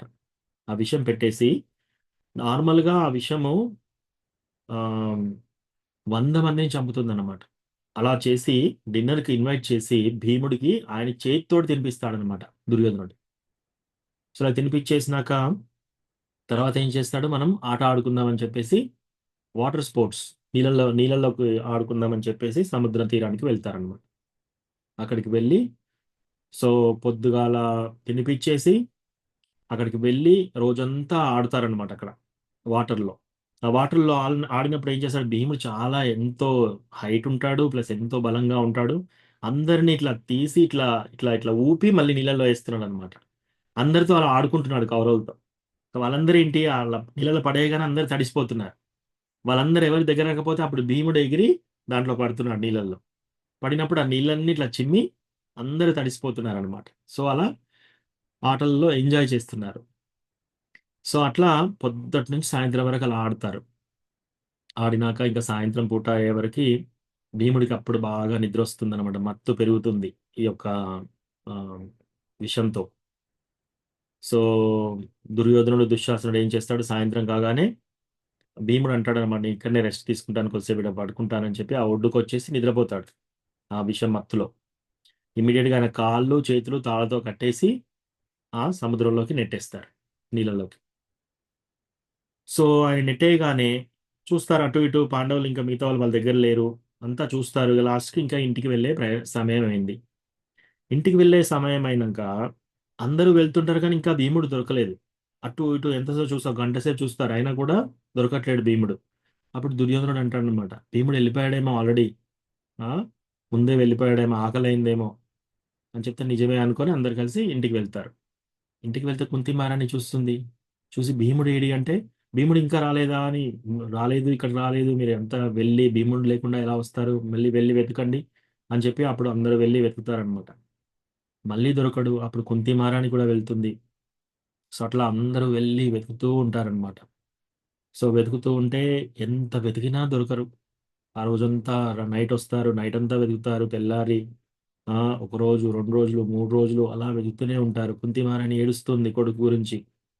ఎక్కడికి వెళ్ళాడు నా కొడుకు, ఏమైపోయాడు, ఏం చేశారు. ఆమెకు తెలుసు. ఆ, అప్పటికే ఇంకా విదురుని దగ్గరికి వెళ్ళి అడుగుతుందన్నమాట, ఈ దుర్యోధనుడు చేష్టలు నాకు ఎప్పుడు నమసక్యంగా ఉండవు, నా కొడుకు ఏదో తీరని జరుగుంటుంది, ఆపద అంటే, లేదు లేదు మనకు వ్యాసదేవుడు చెప్పాడు కదా, వాళ్ళకు మంచిగా దీవించాడు, మీరేమి రంది పెట్టుకోకండి, వస్తాడు అని చెప్పి విదురుడు చెప్తాడు. సో అట్లా ఈ భీముడు ఏమవుతాడు, ఆయనే పాతాళంలోకి వెళ్తాడు. పాతాళంలోకి వెళ్ళినప్పుడు అక్కడ నాగలోకం. సో నాగలోకానికి వెళ్ళినప్పుడు ఫస్ట్ ఈ భీముడిని చూడగానే నాగలోకంలో నాగాలన్నీ ఏం చేస్తాయి, ఆయన కాట్లేస్తాయి. సో విషానికి మళ్ళీ విషమే విరుడు. సో ఈయన బాగా బాడీలో విషం ఉండటాన ఇంకా పాములు కాటేస్తే ఏమవుతుంది, ఆ విషం అంతా బయటికి వచ్చేస్తుంది. బయటికి వచ్చేసినాక వాళ్ళు ఆయన కట్టేసి తీసుకొని వెళ్తారు. తీసుకెళ్లి నాగలోకాల ఆ రాజు దగ్గర తీసుకెళ్ళగానే, నువ్వు ఎవరు అంటే, ఇట్లా నేను భీముడు, నా తల్లి పేరు కుంతి, ఇట్లా చెప్పగానే, ఓ మా పూర్వీకులు అని చెప్పేసి వీళ్ళందరూ మాకు తెలుసని ఆ కట్లన్నీ నిప్పేసి ఆయనకు ఒక మంచి డ్రింక్ ఇస్తారనమాట. ఆ డ్రింక్ ఒక గ్లాస్లో డ్రింక్ తీసుకురాని ఆ డ్రింక్ తాగుతాడు. ఆకలి మీద ఉన్నాడు, ఆ డ్రింక్ తాగేస్తాడు. ఇంకో గ్లాస్ ఇస్తారు, ఇంకోటి ఇంకోటి ఇంకోటి, అలా అలా అలా 10 గ్లాసులు తాగేస్తాడు. ఒక్కొక్క గ్లాస్ తాగుతుంటే 1000 ఏనుగుల బలం వస్తుంది ఆయనకి. అంటే 10,000 ఏనుగుల బలం ఎక్స్ట్రా వస్తుంది భీముడికి. సో అట్లా అయిపోయి కొన్ని రోజులు అక్కడ ఉంటాడు. ఉండి 12, 13 రోజుల తర్వాత వస్తాడు. ఈ 12, 13 రోజులు కుంతి మహారాణి పరిస్థితి ఏంటి? కుంతి మహారాణి ప్రతిరోజు కొడుకు గురించి ఎదురు చూస్తుంది, ఏడుస్తుంది, ఆ తలడిల్లిపోతుంది.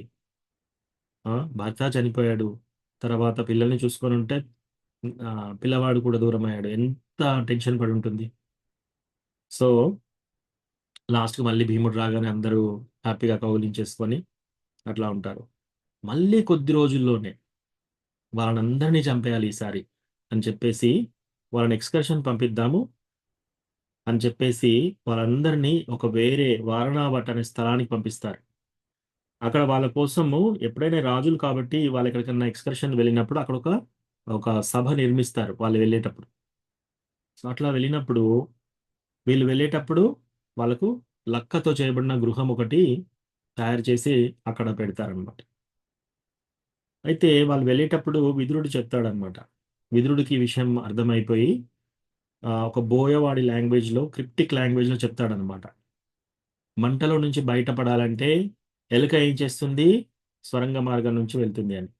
సో ఇది వేరే లాంగ్వేజ్లో చెప్తారు కాబట్టి ఎవరికి అర్థం కాదు, కానీ యుధిష్ఠుడు చాలా తెలివికల్లవాడు కాబట్టి ఆయనే అర్థమవుతుంది. ఎందుకు చెప్పాడు కానీ ఈ విషయం అట్లా అనుకొని ఆ ఇల్లును పరీక్షించి చూస్తాడు. అక్కడ అంతా వ్యాక్స్తో చేయబడుతుంది, మొత్తం లక్కతోటి.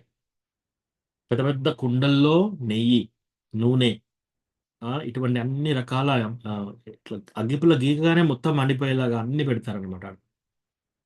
సో అట్లా తర్వాత విదురుడు ఏం చేస్తాడంటే, ఒక స్వరంగ మార్గం తవ్వడానికి కూడా ఇంకొక అతన్ని పంపిస్తారు. సో ఆయన వచ్చేసి, ఇట్లా విదురుడు నన్ను పంపించాడు అని రోజు ఆయన తవ్వుతూ ఉన్నాడు అనమాట.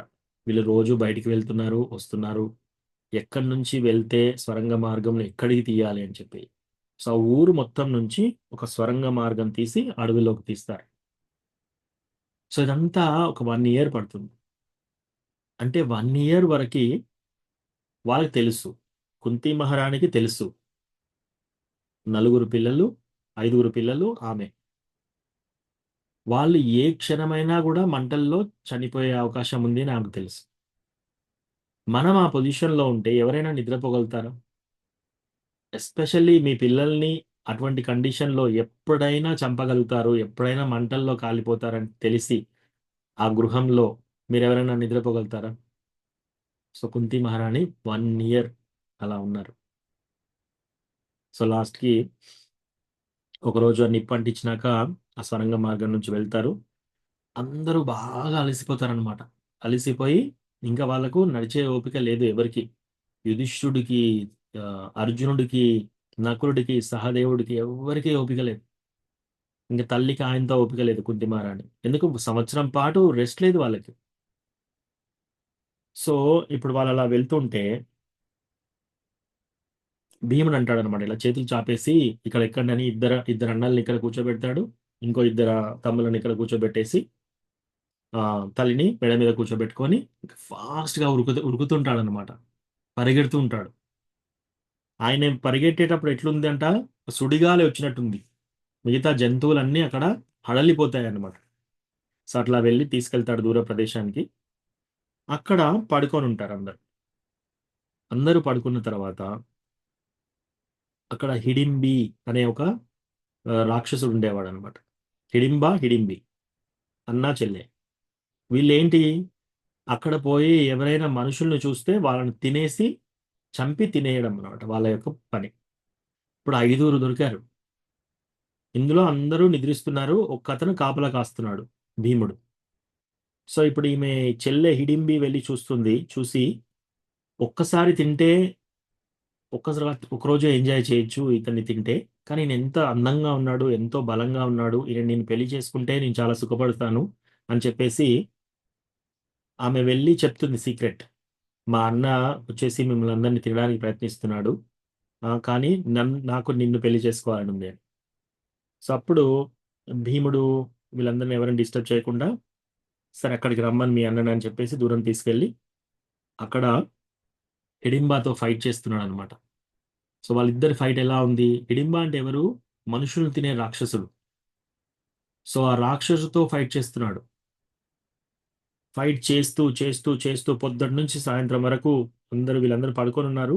ఆ నైట్ అంతా అయిపోయి ఫైటింగ్ అవుతుంటే అక్కడ చెట్లు అవన్నీ ఇట్లా తీసి చెట్లతో కొట్టుకుంటున్నారు ఇద్దరు.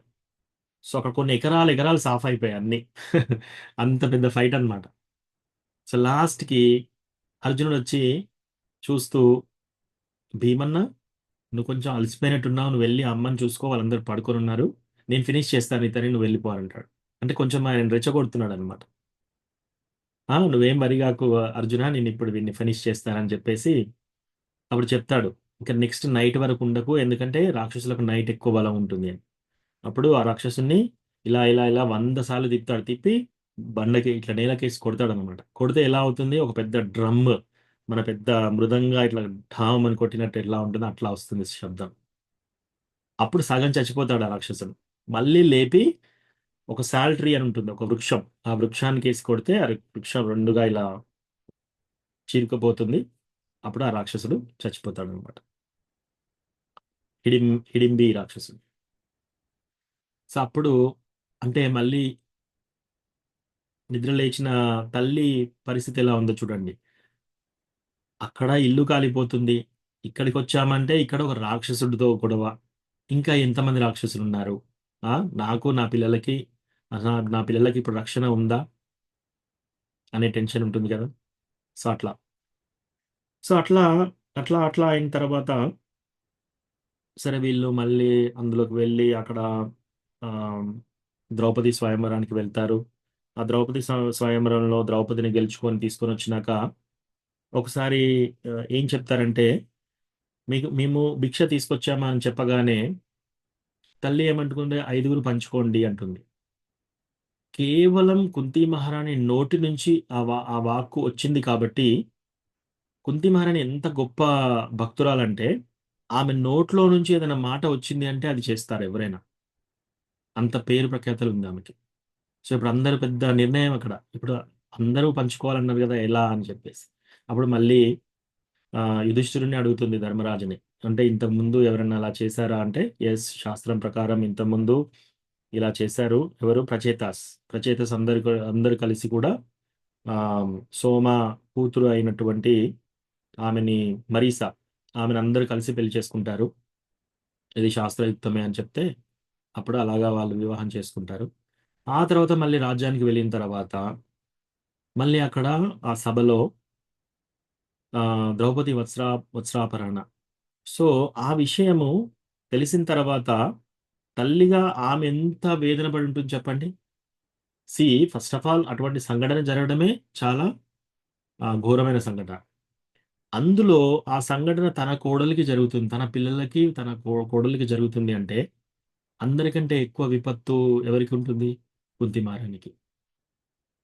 సో ప్రభుజీ క్షమించండి.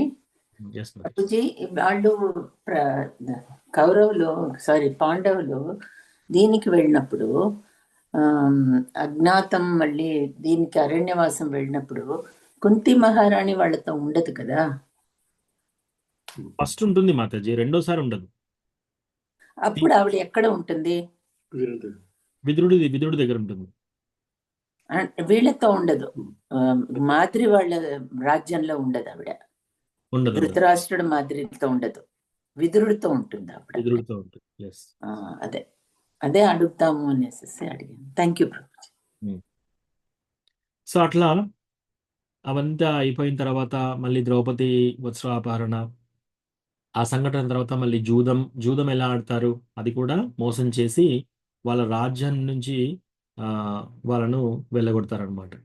సో ఇవన్నీ చూస్తుంది కుంతి మహారాణి. చూస్తుంది ఇవన్నీ క్లియర్గా. ఈ రాజ్యం ఎవరిది? పాండురాజుది. రాజ్యం ఎవరిది? పాండవులది. వాళ్ళది రాజ్యం. కానీ ధృతరాష్ట్రుడు అక్కడ కూర్చొని ఉన్నాడు. తర్వాత వీళ్ళ రాజ్యం ఆయన పాలిస్తున్నాడు. ఆ ఇల్లు కాలిపోయి వాళ్ళందరూ మళ్ళీ బతికున్నారన్నప్పుడు ఏం చేశారు? రాజ్యాన్ని విభజించేసేసి బంజరు భూమి మొత్తం వీళ్ళకి ఇచ్చారు. అక్కడ ఏమీ మొలవదు అక్కడ యాక్చువల్లీ. అది ఇచ్చేసి హస్తినాపూర్ వీళ్ళించుకున్నారు. సరే అని అక్కడికి వెళ్ళి అక్కడ ఇంద్రప్రస్థ కట్టుకున్నారు.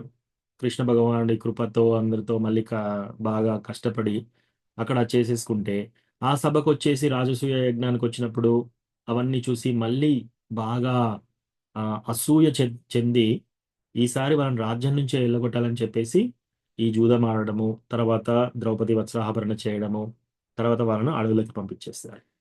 అడవులకి పంపించేటప్పుడు కుంతి మహారాణి బాగా ఏడుస్తుంది అనమాట. ఏడుస్తూ చెప్తుంది అనమాట, ఓ మాద్రి, నువ్వు చాలా తెలివిగల డెసిషన్ తీసుకున్నావు.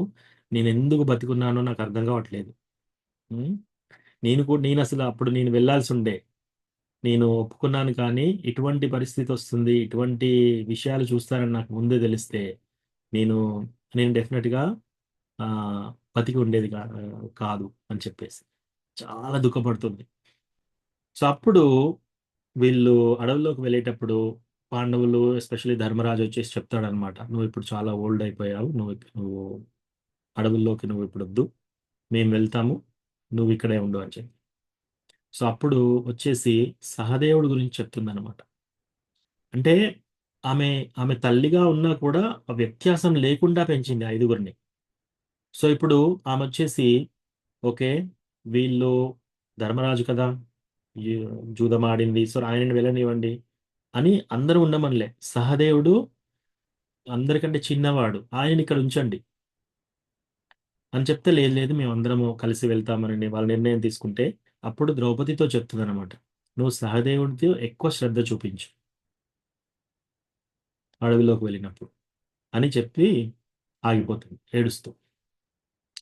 సో అట్లా అంటే అటువంటి పరిస్థితుల్లో కూడా ఆమె నా కుమారులు, మాద్రి కుమారులు అనే వ్యత్యాసం ఎప్పుడూ చూడలేదు ఆమె. సో అట్లా వాళ్ళని పంపించేసిన తర్వాత ఇంకా వాళ్ళు వచ్చిన తర్వాత యుద్ధం జరుగుతుంది.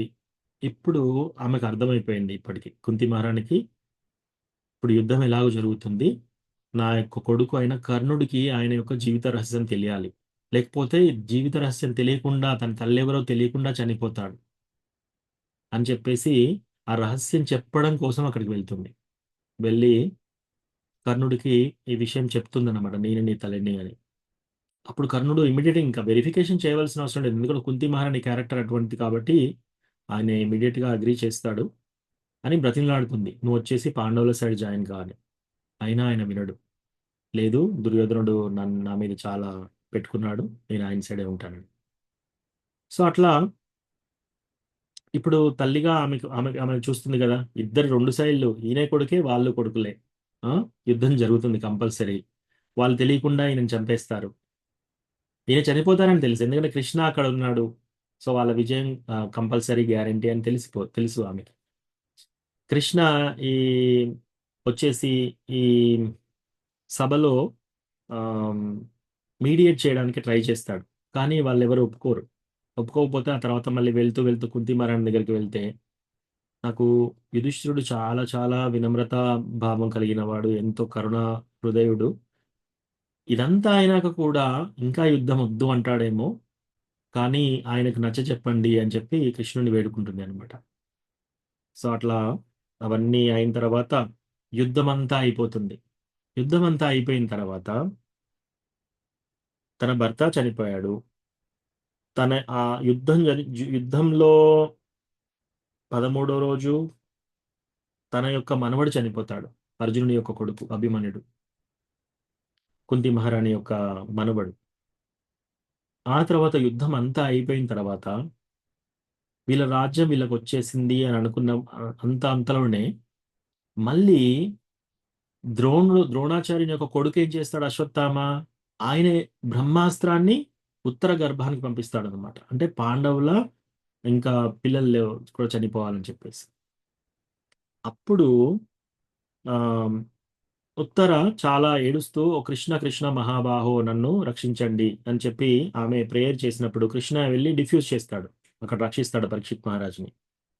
సో అప్పుడు కృష్ణ ఏం చేస్తున్నాడు?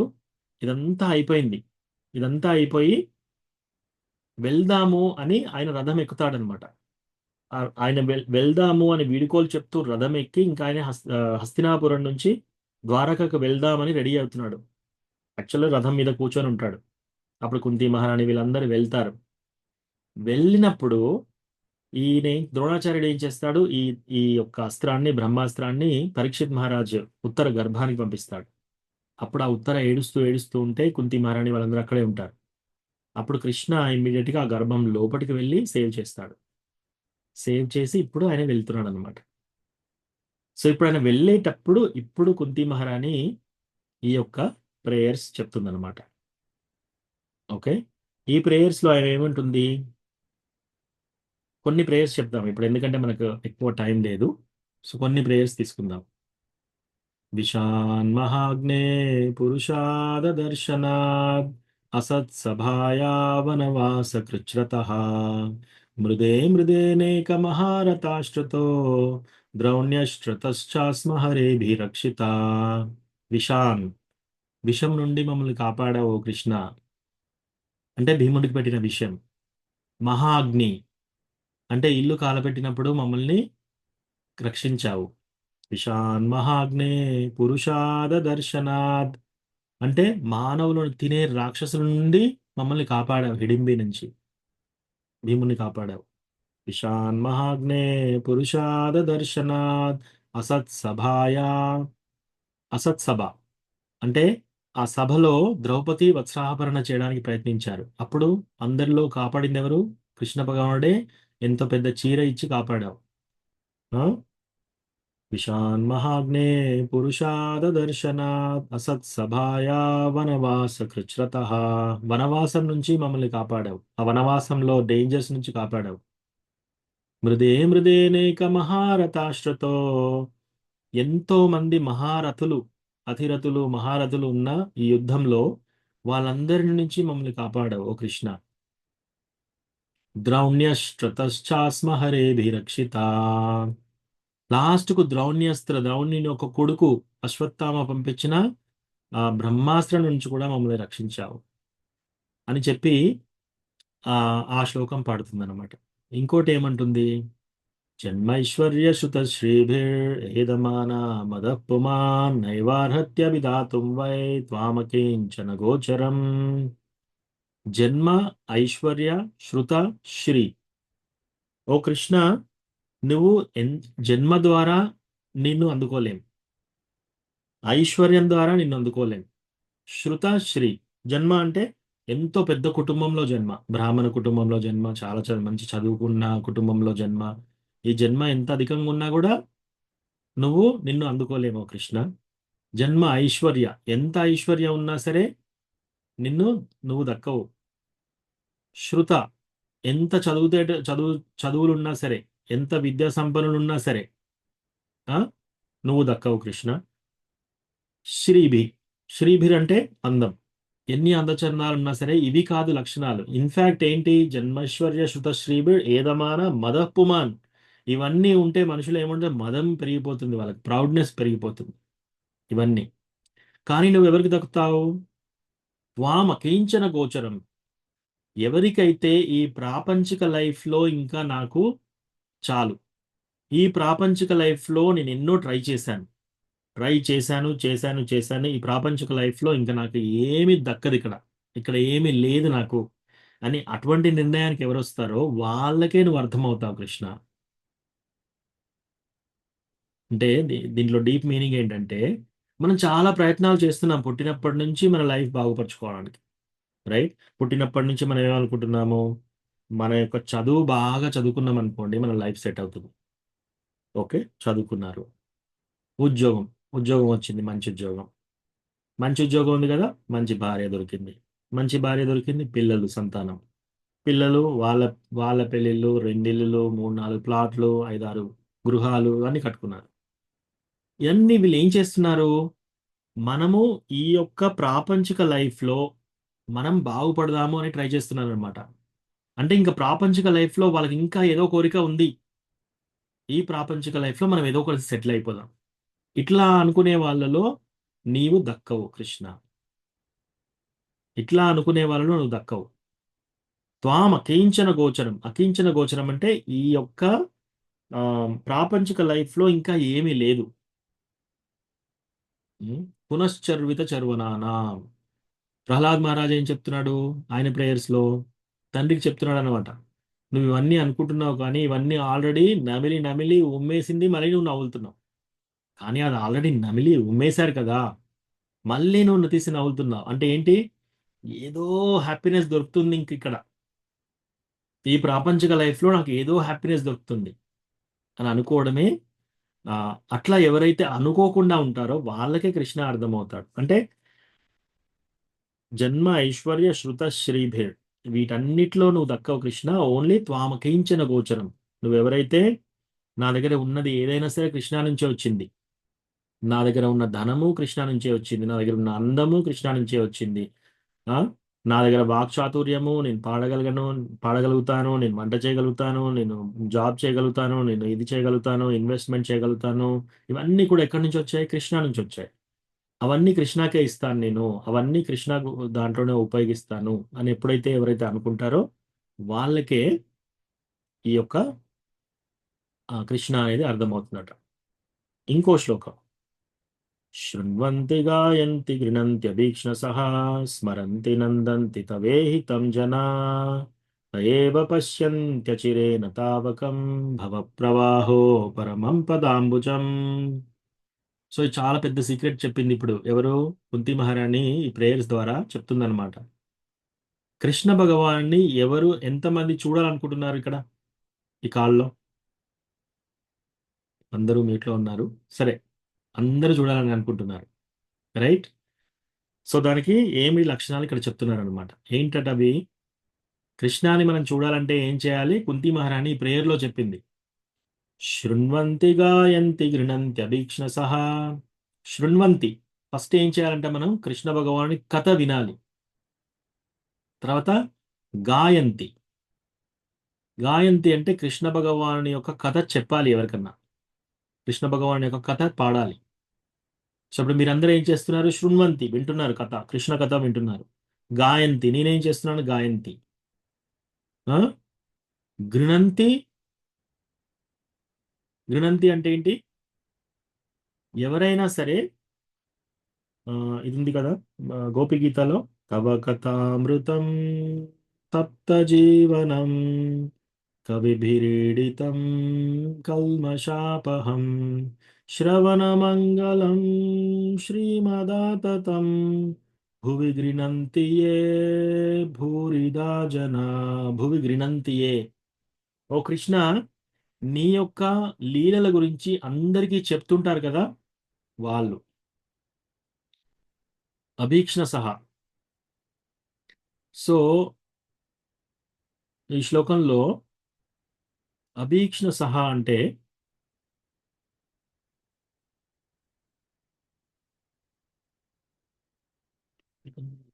కంటిన్యూస్లీ ఎల్లప్పుడూ. ఉమ్, సో కృష్ణ కథ వినడము, కృష్ణ కథను చెప్పడము, పాడడము, లేదా కృష్ణ కథను నలుగురికి పంచడము ఎల్లప్పుడూ చేయాలి. ఇంకోటి ఏంటి? స్మరంతి నందంతి తవేహితం జన. స్మరంతి, ఎల్లప్పుడూ. ఇదంతా చెప్పిన తర్వాత ఏం చేయాలి? మనం వెళ్ళిన తర్వాత ఈ కథ అంతా అయిపోయినాక మళ్ళీ మనం పనులు చేసుకునేటప్పుడు మళ్ళీ ఈ కథను, కృష్ణ కథను నెమరవేసుకోవాలి, గుర్తు తెచ్చుకోవాలి. అది స్మరంతి. స్మరణ చేసుకుంటూ ఉండాలి కృష్ణ లీలలు, కృష్ణ కథలు అవన్నీ.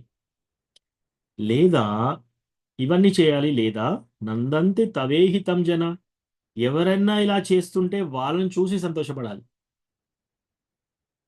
ఇది చాలా ఈజీ. ఓకే, ఇప్పుడు మనం ఇవన్నీ చేయకపోయినా సరే ఎవరైనా చేస్తున్నారు ఇలా, సో వాళ్ళు చేస్తున్నారు కదా అని సంతోషపడాలి. అప్పుడు ఏమవుతుంది? తవ ఏవ తయేవ పశ్యంత్ అచిరేన తావకం. ఎప్పుడైతే అలా చేస్తారో పశ్యంతి, మిమ్మల్ని చూడగలుగుతారు. ఎప్పుడు? చిరేనా, చాలా రోజుల తర్వాత, అచిరేన అంటే త్వరగా. భవ ప్రవాహో పరమం పదాంబుజం.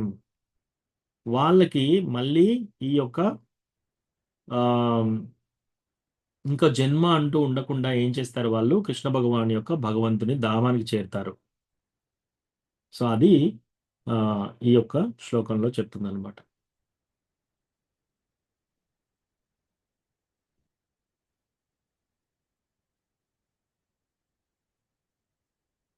ఇంకొక శ్లోకం. గోప్యాదదే త్వయి కృతాగసిధామతావద్యాతే దశాశ్రు కలిలాంజన సంభ్రమాక్షం వక్త్రం నినీయ భయ భావనయా స్థితస్యా సామా విమోహయతి భీరపి యద్భిభేతి. యశోదామాత గోపి, గోప్యాదదే త్వయి కృతాగసి ధామ తావద్. అప్పుడు ఎప్పుడైతే నువ్వు ఆ కుండను పగలగొట్టావో అప్పుడు ఆమె నిన్ను ఒక తాడుతో బంధించాలని ప్రయత్నిస్తుంది. అప్పుడు నువ్వేం చేస్తున్నావు? భయంతో ఎక్కెక్కి పడి ఏడుస్తున్నావు. ఓ కృష్ణ, నువ్వేం చేస్తున్నావు? నువ్వు ఎక్కెక్కి పడి ఏడుస్తూ నీ కళ్ళని ఇలా రబ్ చేసుకుంటున్నావు. అప్పుడు ఏమైంది? నీకు ఇక్కడ పెట్టిన మస్కారా, కన్నుకు పెట్టిన కాటుక, దాంతో ఇదంతా నల్లగా అయిపోయింది. అంటే యమధర్మరాజుని చూస్తే అందరూ భయపడతారు. ఆ భయానికే భయం తీసుకొచ్చే నువ్వు ఒక గోపి చేతిలో ఎందుకు భయపడుతున్నావు? ఇది నాకు అర్థం కావట్లేదు ఆ? అని చెప్తుందన్నమాట. ఇది చాలా నాకు ఆశ్చర్యచకితంగా ఉంది. ఆ? నువ్వు ఎంతో భయపడుతూ ఏడుస్తున్నావు, అదెలా చేస్తున్నావు అని. సో ఇవి ప్రేయర్స్ అన్నమాట.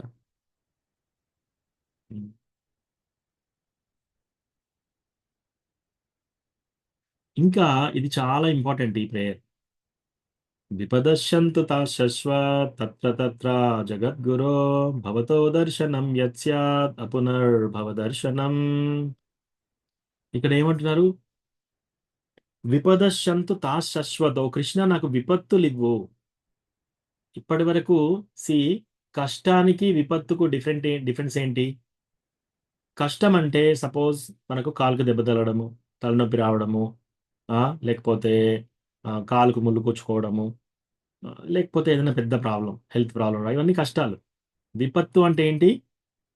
వరదలు రావడము, మంటలు రావడము, అంటే మొత్తము ఊరంతా మండిపోవడం, అది విపత్తు.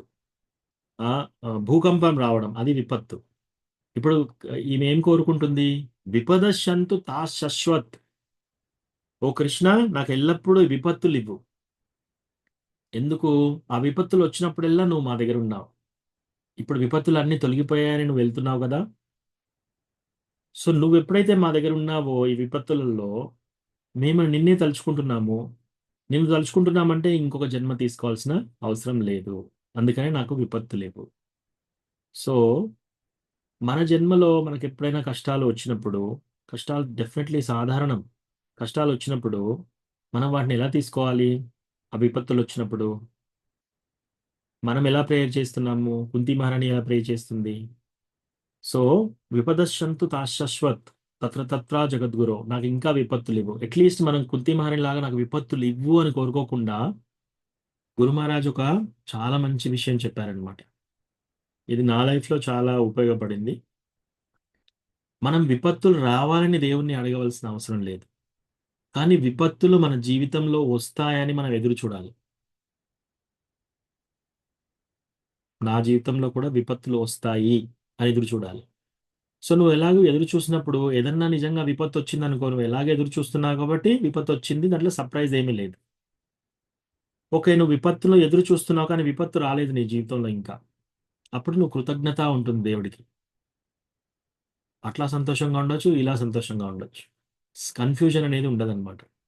సర్ప్రైజ్ ఉండదు మనకి. సో అట్లా.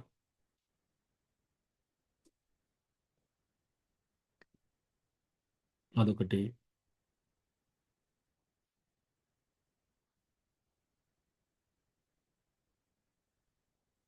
ఇంకోటి ఏం చేస్తుంది, ఇంకొక ప్రేయర్, ఇది చాలా ఇంపార్టెంట్.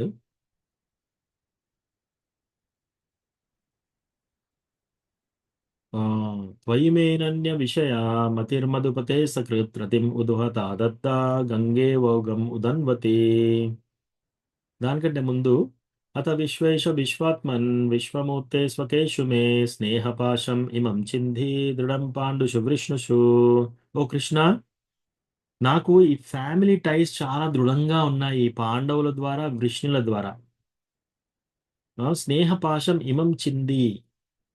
ఓ కృష్ణ, నాకు ఈ యొక్క స్నేహపాశం అంటే ఈ యొక్క ప్రేమ బంధనాలను నన్ను తొలగించేసేసాయి. ఎవరి దగ్గర? పాండవుల ద్వారా అయినా సరే, అటు వృష్ణి నా తల్లిగారి నుంచి ప్లస్ నా పిల్లల నుంచి నాకు ఆ ఆ యొక్క రిలేషన్షిప్స్, ఆ యొక్క బంధాల నుంచి తొలగించేసాయి. ఇంకోటి ఆ తర్వాత శ్లోకం, త్వయిమేనన్య విషయ మతిర్ మధుపతే సకృత్ రతిం ఉద్వహతాదత్త గంగేవోగం ఉదన్వతి. ఎట్లాగైతే గంగా ప్రవహించేటప్పుడు రాళ్ళు వస్తాయి, రప్పలు వస్తాయి, ఎన్ని అడ్డంకులు వచ్చినా సరే ఆ నీళ్ళు ఏం చేస్తాయి, ఇంకో సైడ్ నుంచి ఇలా ఇలా జారుకుంటూ వెళ్తాయి, వెళ్ళి డైరెక్ట్గా సముద్రంలో కలిసిపోతాయి. అలాగే నా లైఫ్లో ఏది వచ్చినా సరే ఆ గంగా ప్రవాహం లాగా నా యొక్క భక్తి ఎల్లప్పుడూ, ఓ కృష్ణ, నీ యొక్క ప్రేమ మీద, నీ యొక్క భక్తి మీద వెళ్ళేలా నన్ను అనుగ్రహించు. సో అట్లా ప్రేయర్ చేస్తుంది అనమాట. సో ఇది కుంతి మహారాణి యొక్క స్టోరీ, లీల. ప్లస్ భగవంతుని భక్తులను మనం స్మరించుకున్నా సరే, మనకి ఎప్పుడైనా మన కష్టాలు వచ్చినప్పుడు ఫ్యూచర్లో ఈ మూమెంట్లో కుంతి మహారాణికి ఈ కష్టం వస్తే ఆమె ఏం చేస్తుంది అంటే మనకు ఆన్సర్ ఇమ్మీడియట్గా దొరికిపోతుంది. రెండోది, నాకు వచ్చిన ఈ ప్రజెంట్ కష్టం కుంతి మహారాణికి వచ్చిన కష్టాలతో సేమా తక్కువనా? ఆమెకు అన్ని పెద్ద కష్టాలు వచ్చినా సరే మరి ఆమె భక్తిని విడిచిపెట్టలే కదా, రైట్? మరి నేనెందుకు విడిచిపెడుతున్నాను అనేది మనకు అర్థమవుతుంది అనమాట. సో ఇది మనకు స్ఫూర్తినిస్తుంది భక్తిలో మనకు ముందుకు వెళ్ళడానికి, రైట్? సో కుంతి మహారాణికి జై, కృష్ణ భగవాన్కి జై, శిల ప్రభుపాద్కి జై. Thank you so much. Thank you so much Prabhuji, చాలా బాగుండింది.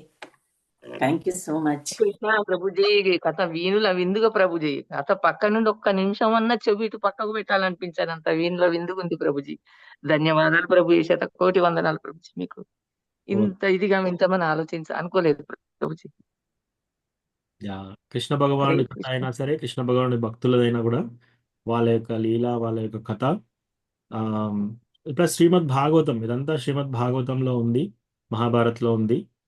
కాబట్టి ఇది కృష్ణ కథ ఎప్పుడు మనకు అలాగే అంత అంత మంచిగా ఉంటుందన్నమాట. సో మీరందరూ నాకు ఇది మళ్ళీ ఈ కథ అంతా గుర్తు చేసుకునే అవకాశం వచ్చినందుకు నేను ధన్యుణ్ణి.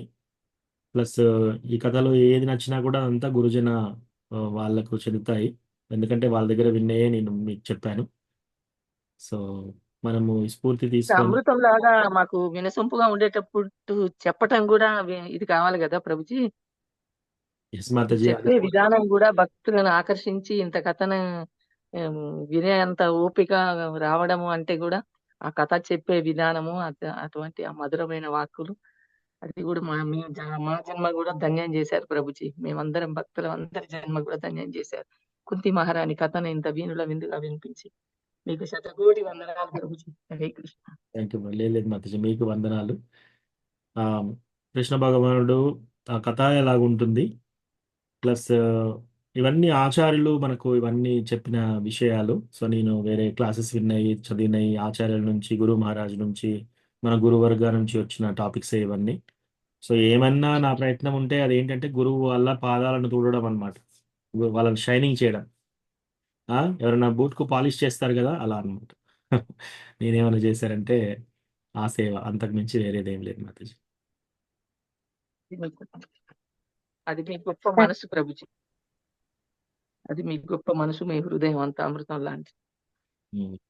సో ఎవరికైనా ఈ కుంతి మహారాణి స్టోరీలో బాగా మీ హృదయానికి టచ్ అయిన విషయం ఏదైనా ఉంటే చెప్పండి. అంటే ఇంత కష్టం వచ్చినా ఆమె ఇలా చేసింది కదా, అట్లా ఏదన్నా ఒకటి ఎవరైనా అన్మ్యూట్ చేసి చెప్పండి. అంటే మనకు స్ఫూర్తి ఎలా ఎలా ఉంది ఈ కథలో, మనకు బాగా నచ్చిన విషయం ఏంటి, అటువంటి ఏమన్నా ఒకటి రెండు.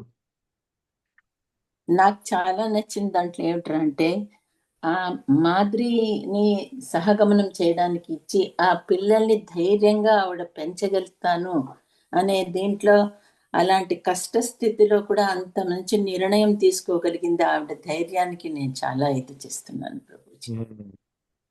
ఏమిటి ప్రభు, నేను కూడా అదే అనుకున్నాను. మాధుర్ని తన భర్తతో పాటు తన ఒక్క మాట చెప్పగానే ఆమె సరే అని ఆ మాధుర్ని పంపించేసి, నేను ఈ పిల్లల్ని ఎలా పోషించగలను, ఎలా పెద్ద చేయగలను, 5గురిని, నాకు అంత సహనం ఉందా, అంత ధైర్యం ఉందా అని కూడా ఏం ఆలోచించుకోకుండా అట్లా పిల్లల్ని సరే అని ఆమెను పంపించి తను ఉండి పిల్లలతో అన్ని కష్టాలు అనుభవిస్తూ కూడా భగవంతుని ఏ క్షణానికి కూడా మరవకుండా ప్రే చేసింది అనేది అదొకటి చాలా ప్రభు ఆకర్షించి. ప్రతి స్త్రీ ఆలోచించవలసింది, ప్రతి క్షణం ఆ కుంతి మహారాణి స్మరించవలసిన విషయాలు ప్రభుజీ. హరే కృష్ణ ప్రభుజీ. ప్రభుజీ మేము మహాభారతం కోవిడ్ అప్పుడు సీరియల్ మా టీవీలో వస్తే ఇట్లా ఎపిసోడ్ లాగా అవి కంటిన్యూస్ చూసేది ప్రభు. 2 times మొత్తం చూసాము. అప్పుడే చాలా అట్రాక్ట్ అయ్యాం ప్రభుజీ. కానీ ఇప్పుడు మీరు చెప్తుంటే మళ్ళీ అది మొత్తం అట్లా మొత్తం గుర్తుకొచ్చేస్తుంది ప్రభుజీ. చాలా బాగా చెప్పారు ప్రభుజీ. Thank you Prabhuji.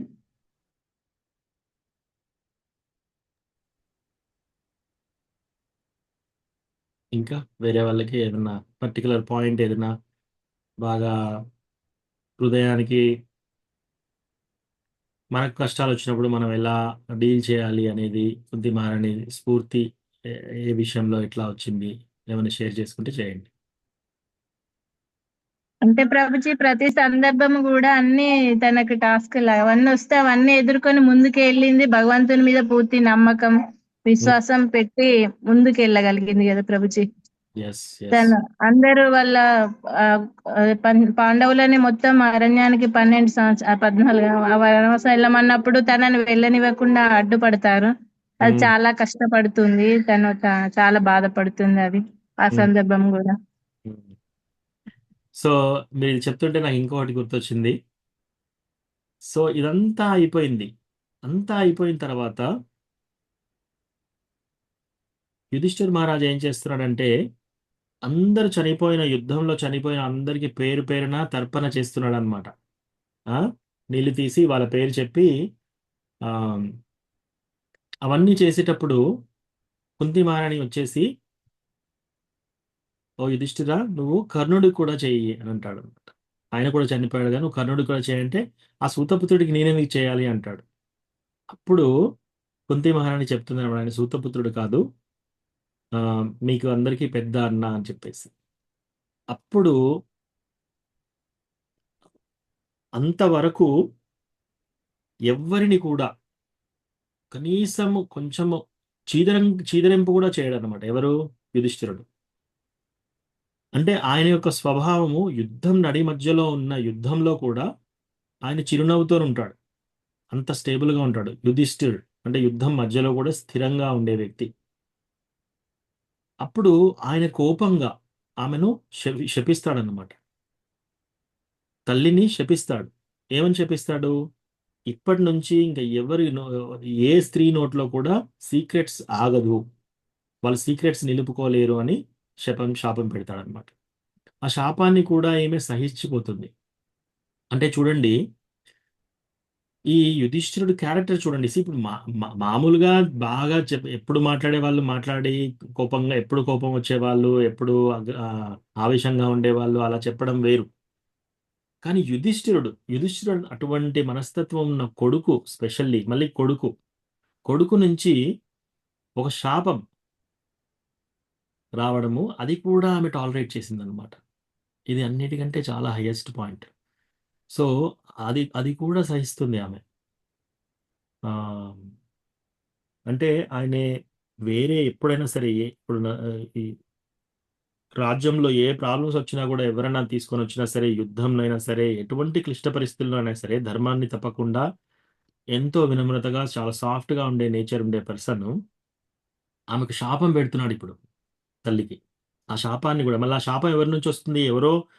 ఆ, ఎవరో బయటి వాళ్ళ నుంచి రావట్లేదు, లేదా ఎవరో పగస్తుల నుంచి రావట్లేదు. పగస్తుల నుంచి వస్తే ఏం కాదు, శాపం వాళ్ళు ఎట్లాగో పెడతారు పగస్తులు. కానీ అత్యంతగా ప్రియుడైన కొడుకే అలా శాపం పెట్టినప్పుడు అది కూడా స్వీకరిస్తుంది. అది చాలా చాలా ఇంపార్టెంట్. ఇంకోటి మనం ఈ కుంతి మహారాణి స్టోరీలో మనం తెలుసుకోవాల్సింది ఏంటంటే, లైఫ్లో మనకు ఒడిదొడుగులు చాలా కామన్, వస్తాయి, 100% వస్తాయి. ఇది దుఃఖాలయం అశాశ్వతం. కాబట్టి మనకు ఇక్కడ విపత్తులు కానీ, కష్టాలు కానీ, ఆమ్, ఇవన్నీ 100% గ్యారంటీడ్. సో అవి వచ్చినప్పుడు మనం వాటిని యాజ్ ఇట్ ఈస్ తీసుకోవాలి. మనం తీసుకొని మనం భక్తిలోకి ముందుకు వెళ్ళిపోవాలి. అది ఒకటి చాలా కీలకమైన ఇంపార్టెంట్ విషయం.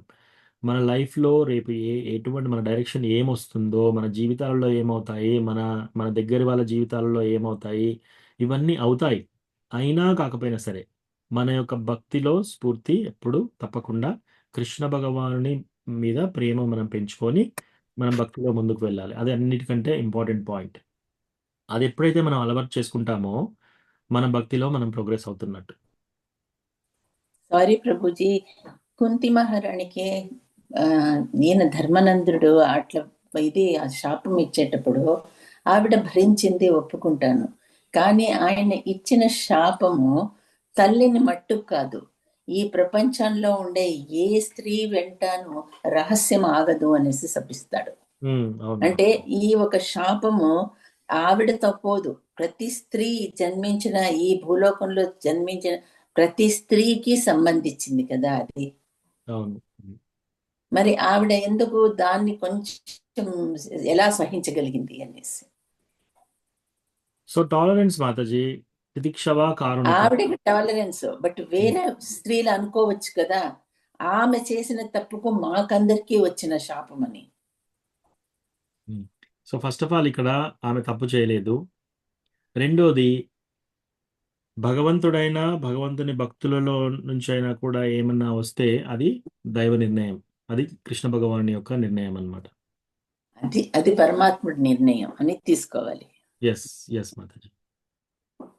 Thank you Prabhuji. ప్రభుజీ, కుంతి మహారాణికి ఆ రియలైజేషన్ ఎప్పుడు వస్తుంది? ప్రేయర్ చేస్తుంది కదా, ఈ ప్రపంచంలో ఏవి నీ దగ్గరికి రానివ్వవు, వెన్ యూ అంటే అన్ని వదిలేస్తే కానీ కృష్ణ భగవానుడికి దగ్గర కాలేము అన్న రియలైజేషన్, అలా ప్రే చేయాలి అని ఎలా ఆ పాయింట్కి ఎలా వస్తుంది కుంతి మహారాణి? సో కుంతి మహారాణి ఆమె కృష్ణ భగవాని యొక్క శుద్ధ భక్తురాలు. సో మన భక్తి లోతు ఎప్పుడు తెలుస్తుంది అంటే కష్టాలలో మనం ఎలా బిహేవ్ చేస్తాం. ఇప్పుడు ఒక ఆరెంజ్ పండుని తీసుకొని గట్టిగా పిసికామనుకోండి, ఏమొస్తుంది బయటికి? ఆరెంజ్ జ్యూస్ వస్తుంది, రైట్? వేరే ఏమి రాదు. సో మనల్ని ఎవరన్నా గట్టిగా ఒత్తిడి చేశారనుకోండి, బాగా ఏం బయటకు వస్తుంది? ఏ మనిషినైనా ఎవరన్నా ఒత్తిడి చేశారనుకోండి, అప్పుడు బయటికి వచ్చేది మన లోపల ఏముంటుందో అదే అంటే మన లోపల ఏముంది అనేది మనకు అత్యంత క్లిష్టమైన పరిస్థితుల్లో బయటపడుతుంది అనమాట. చాలా బాగా చెప్పారు. సో మనకి ఎప్పుడైనా సరే మనకు కోపం రావడం కానీ, ఎవరన్నా ఏమైనా అన్నప్పుడు మనం ఎలా రియాక్ట్ అవుతున్నాం? వేరే వాళ్ళు మనం అనడం అనేది అది ఒక ఎత్తు, మనం ఎలా రియాక్ట్ అవుతున్నాం అనేది అది ఇంపార్టెంట్. దాన్ని బట్టి మన యొక్క భక్తి జీవితం ఎంత లోతుంది అని. సో ఇవన్నీ అయిపోయినాక కుంతి మహారాణి ఎటువంటి ప్రేయర్స్ చేశారు అంటే, ఆమె యొక్క భక్తి ఎంత లోతుగా ఉంది, ఆమె యొక్క భక్తి ఎంత తీవ్రంగా ఉంది చూడండి. రైట్.